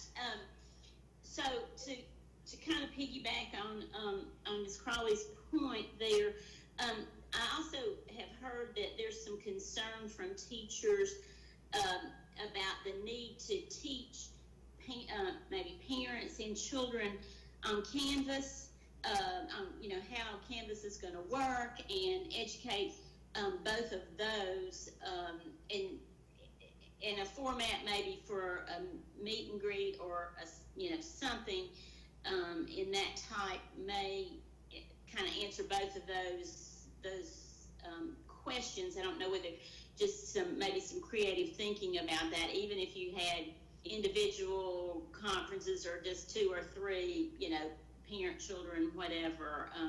I do think that would be good. And then the parents who don't feel comfortable coming in, certainly I think there's a way to educate them virtually on that. But I do think that's going to be, that will be new for everyone this year. So it is something I think we need to take into consideration on that. And also, I would just like to put my 2 cents worth in with high school. I do agree that they need to be there face to face.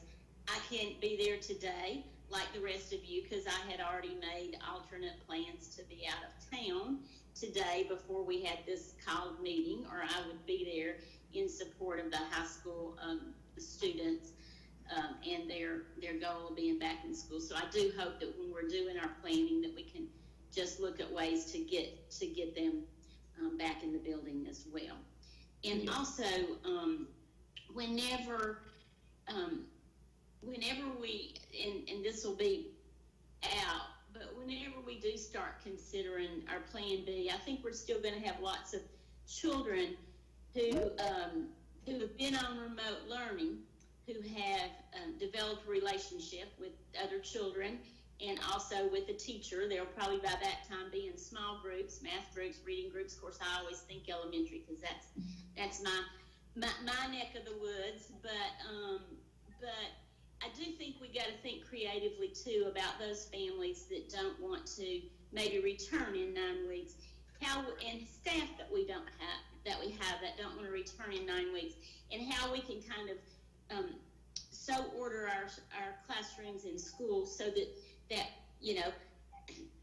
twice in my teaching career, I know I got a totally new different group of students after the ADM changed after 10 days. And so maybe whenever we are back in the building in bricks and mortar, those that want to be there are with a teacher there. But maybe we are able to have teachers that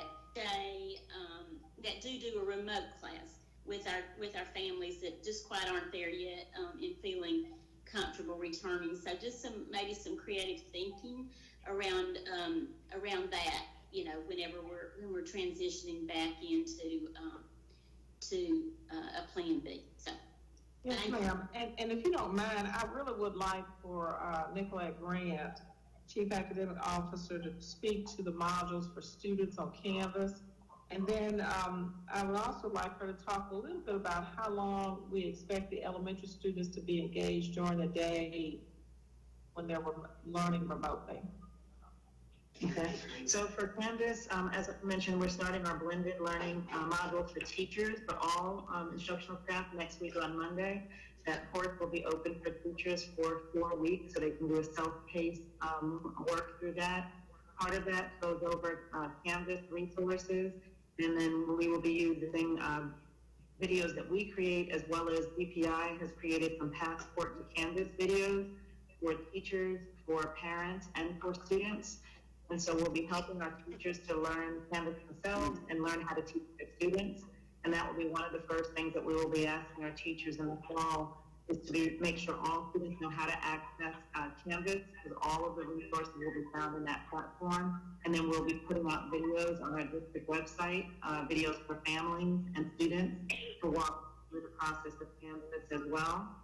And then as far as our students on the remote instruction, we would expect for our teachers to provide live instruction. So our elementary teachers would also provide live instruction for students. They will have to work out a schedule with their classrooms on when they might teach English or reading, math, science, social studies, so families and students will be able to log on to that set time for live instruction. And so we're looking at subject blocks for about 25 to 30 minutes at a time in the elementary, depending on K2 or 3-5, of direct live instruction, and then give students some time offline to work on activities or guided practice or independent practice, and then logging on again for the next direct instruction for another content area. So principals and teachers would work on the schedule for their schools for elementary for those exact times for families to log on for direct instruction and or small group instruction in elementary schools.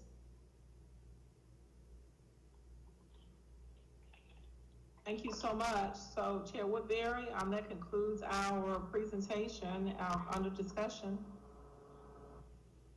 Thank you, Dr. Harrison. And as you all can see, I've had to change around in seatings in this room because of some technical difficulties I had with my iPad. So I appreciate your patience while I worked out that technical issue. But continuing on with our meeting, we are now going into the action items. And the first item for consideration is a motion to approve the teleworking policy 4236, just the first reading, which will allow us to publicize it before we actually vote on it for a final time. Board Member Crowley, so moved. Second, Board Member Kaplan. Any further questions or discussion? Dr. Harrison, could you take the roll, please? Yes. Chair Woodbury? Yes. Lyda Calvert-Hayes? Yes. Andrea Bramer? Yes. Barbara Burke? Yes. Leah Crowley? Yes. Dana Jones? Yes. Deanna Kaplan? Yes. Elizabeth Monsinger? Yes. And Marilyn Parker? Yes. Yes. Motion passes. Thank you. Thank you. The next item is to consider approval of the reopening plan recommendation, which is for Plan C. Is there a motion for approval? This is Elizabeth Motzinger, and yes, I move that we accept Plan C for the first 9 weeks with serious reconsiderations as we go. I second that motion. This is Hayes. Either one. Any further question or discussion? I'm sorry, did Board Member Motzinger put conditions on it? Are we accepting Plan C? We are accepting Plan C. Plan C. Okay, thank you. So Chair Woodbury, this is Board Member Jones. I just Yes. had a comment Yes. before we vote, and part of that is that I was. It seemed that we have put a lot of effort and planning into Plan B. I know logistically it had to be that way, but was just by knowing the outcry that we have from parents who feel not just for an educational piece, but also just for the social, emotional interest of their children, that they really were hoping that they would have something in this first 9 weeks, that they could have some face-to-face instruction. And then hearing from teachers who really feel that they're fearful, their health will not allow them to be in the classroom, and that is totally understandable. And I want them to stay home and be safe. But we also have so many staff members who really do want to meet the needs of those kids. And so it bothers me that it looks like we're not going to be able to try to help with any of that in that first quarter.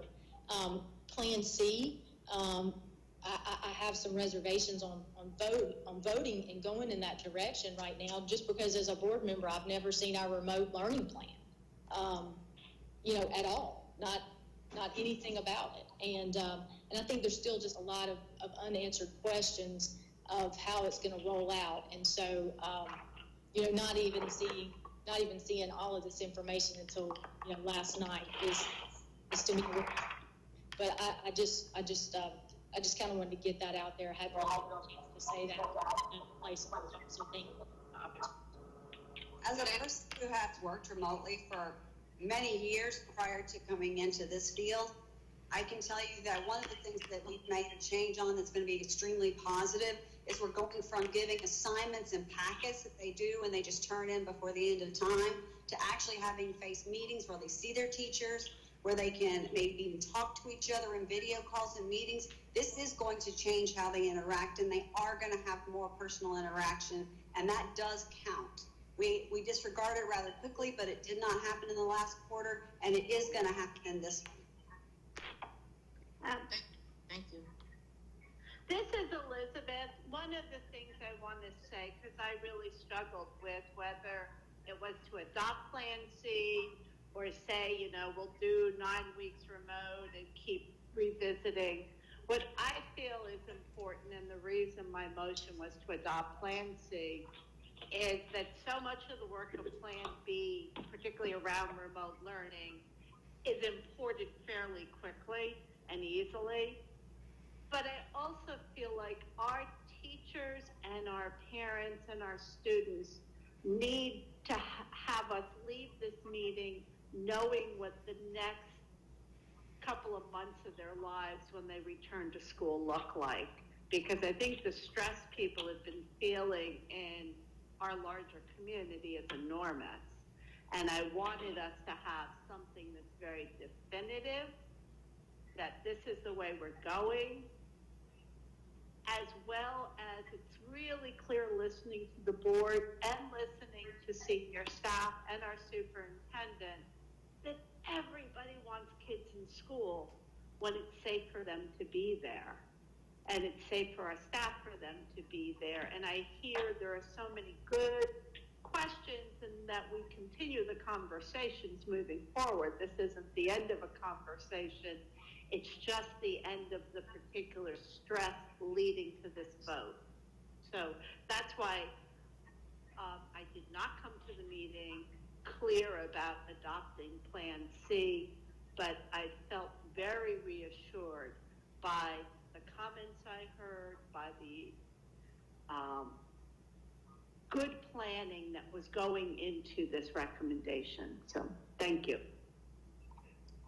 Board Member Calvert Hayes.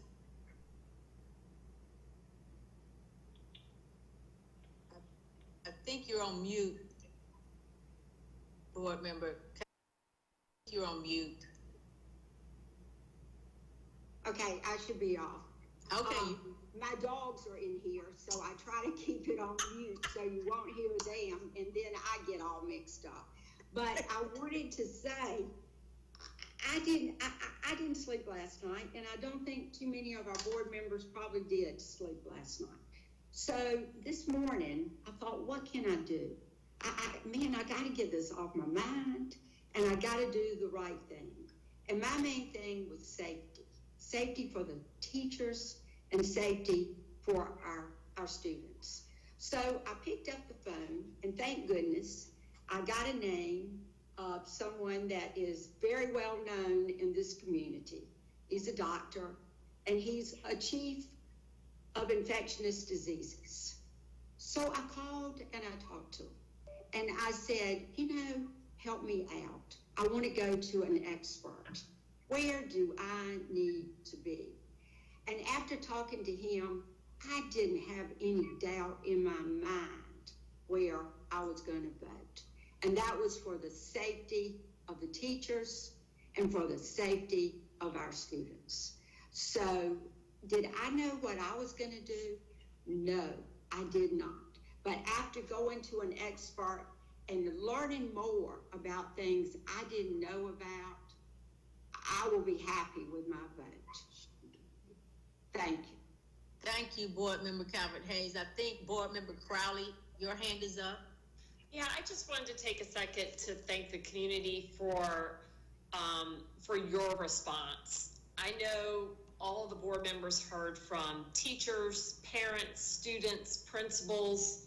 I heard from a custodian, a bus driver, and just I think it was a great coming together of our community to let your elected officials know what your needs are and watch this plan morph to something, as Elizabeth put it before, less worse than what it could be. You know, what's the best of some bad options here? Because everybody wants to be back in school. So just a big thanks to our community for coming together and having your voice heard. Thank you. Thank you, Board Member Crowley. If there are no more questions, I don't see any hands going up. I will ask Dr. Harrison to take the roll. Okay, let's make sure I'm not on mute here. Chair Woodbury? I think, yes, but Sam is, I think Mr. Mills is saying something. Yes, ma'am. I'm sorry. I'm getting text messages from Board Member Burke asking to speak. Okay, her hand wasn't showing. Oh, it looks like maybe she's on another number, and it's not, you know, it's not, the system is not picking up the her cell number or something. Yes. Board Member, you're showing is muted. She's showing as invited. Oh, there she is. Okay, we can hear you now, Board Member Burke. I do apologize. I've been off for at least the last 15 minutes. I believe a storm came through and knocked me off, and so I'm having to use my phone. I do apologize if questions and discussion, if that period has already taken place, but I do want to ask some questions before we take this vote. Is that all right? Yes, we truly understand the technical difficulty. We were in the roll call portion, but you know, we will take your questions because you were kicked offline. We apologize for your technical issues.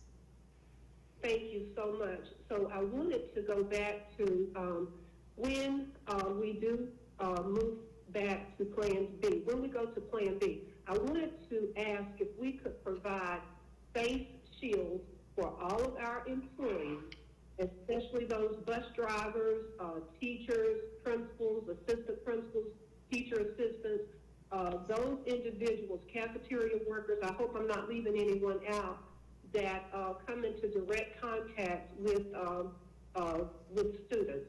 Can we provide face shields, Dr. Harrison? I know that we are providing face masks. There would be an additional expenditure, but we can look into the cost of it. And have you looked at that, Lauren? I don't know if she's still on the call. We'll look into it, Ms. Burke. We'll make a note and look into it. We have a PPE order today, but we'll look into the cost and see what we can do. Okay, and I think the classroom visual that Lauren shared with us, did we say that visual was from a classroom at Clemens? Well, one was Clemens Middle, and then we've gone to some other schools as well. So what this 9 weeks does, it gives us time to really retrofit every school and do our audits. We really need to audit every school, so it gives us more time, so we'll have more information. But yes, those were the schools: Jefferson, Clemens Middle, and Clemens Elementary.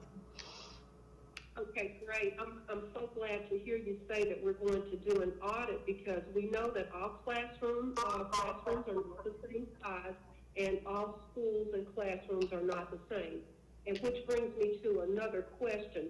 Are we going to verify the conditions of the ventilation systems and the HVAC systems in these buildings? Yes, ma'am. There's a requirement. We're looking at the filters, the ability to open windows.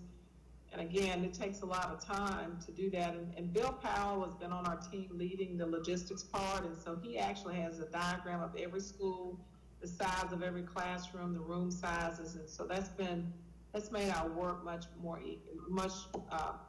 doable. Mm-hmm. We'll look at that for sure. Okay, and also we talked about transportation and that some parents will have to make a request for transportation, and it'll be on a first come, first served basis. Is that still correct? That's correct. Okay. I would like to see us work very hard to make sure that we provide transportation to any student in our district who may need it, because I do believe this creates additional inequities, because I do believe that the parents who might not have access for whatever reason to make the request might be the students who are already disproportionately affected in our district, or they might not be aware that they need to make this request, because normally this is a privilege that is extended to all students in every school district. So I would like for us to make sure that this is possible, transportation is possible for all of our students, because I don't want this to create additional inequities. And I have no further. Ms. Burke, I'll say that's one of those impossibles that I don't think can be possible, not under the guidelines, unless we have millions of dollars. And if we see our way and get more money, we'll remember when Darryl mentioned it would take 5 hours to get the kids to school. The only way we could provide every child transportation would be a 4 or 5 hour transportation trip to get kids into school. So we'd be transporting 9 and 10 hours a day. So I'm not going to say that that's possible based on the guidelines. It did help us when they said that we could put more students on a bus with masks. But unless we have additional buses, now we've looked at some private transport companies, but all of that requires additional resources. And I think we mentioned upwards to $17 million to provide the same level of transportation, if I remember correctly. So it would require a significant amount of money. That is so sad. That is so unfortunate. And I agree.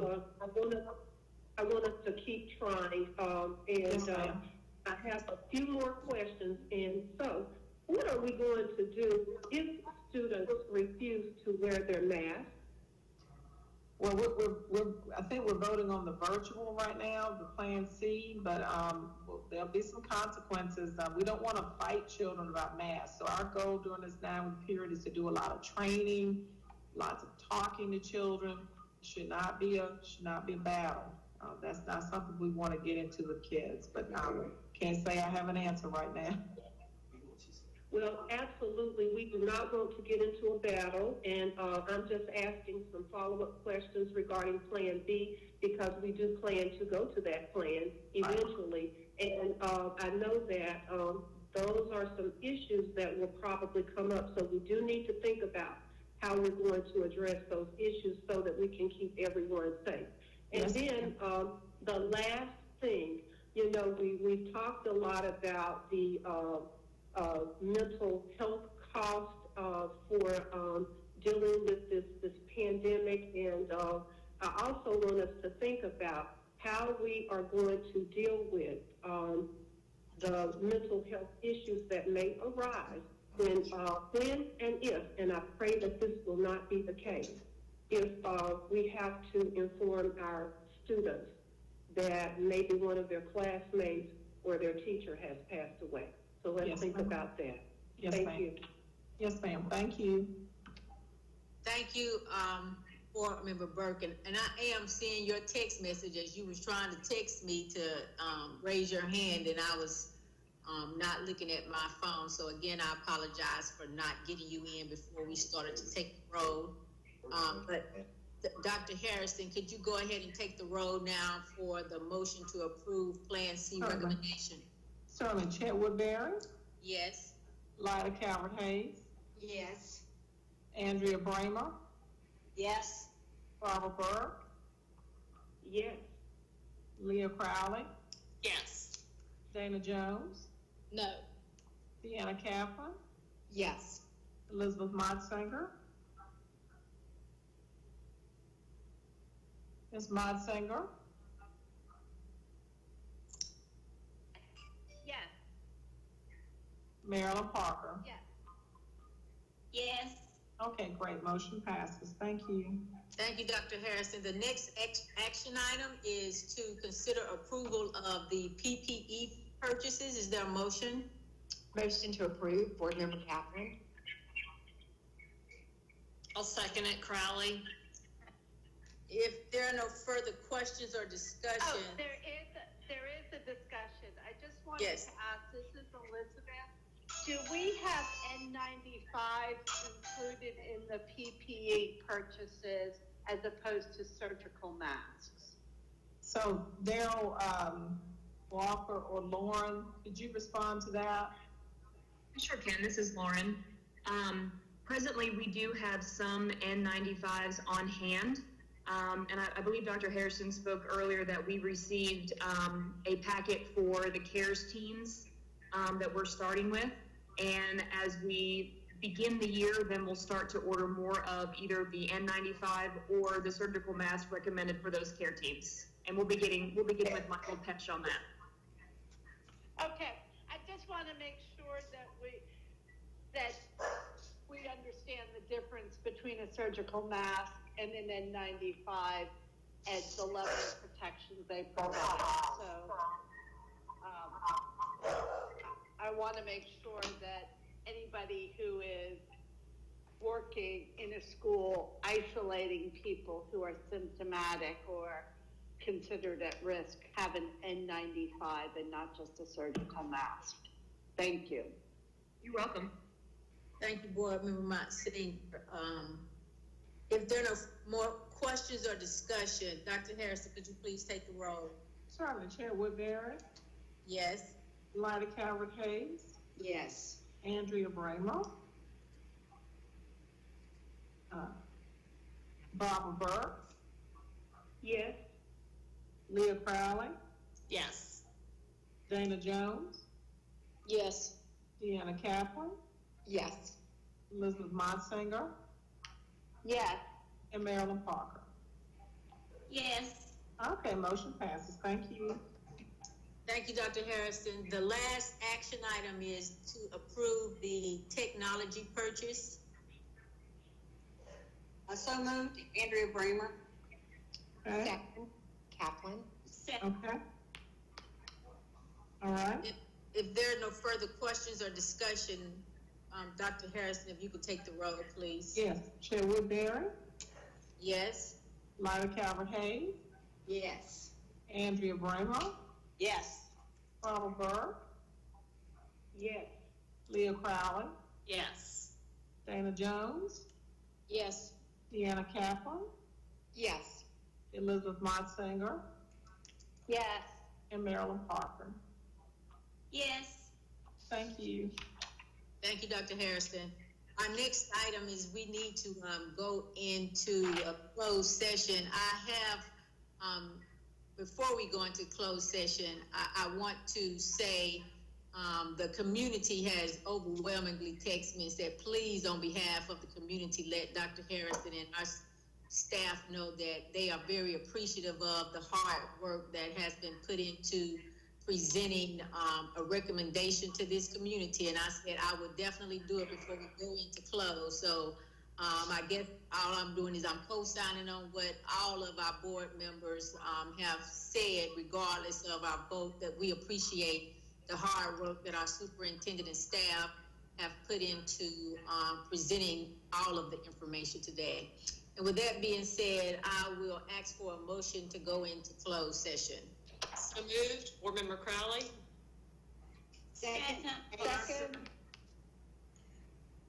There being no further question or discussion, we can just get a consensus, Dr. Harrison. All in favor, let it be known by saying aye. Aye. Any opposed? Thank you. Sam, are we going out of this meeting and going into another joint session?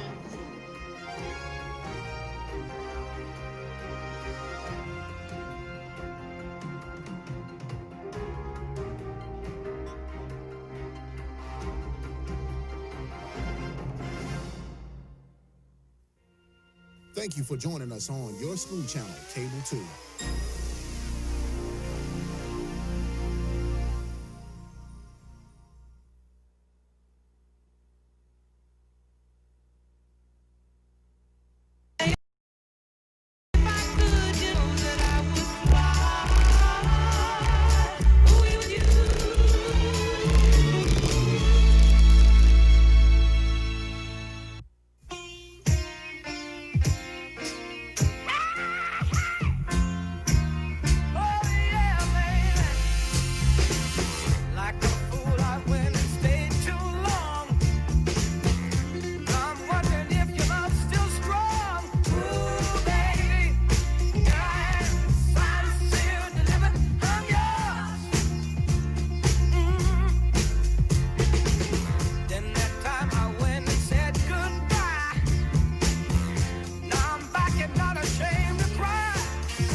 Shit.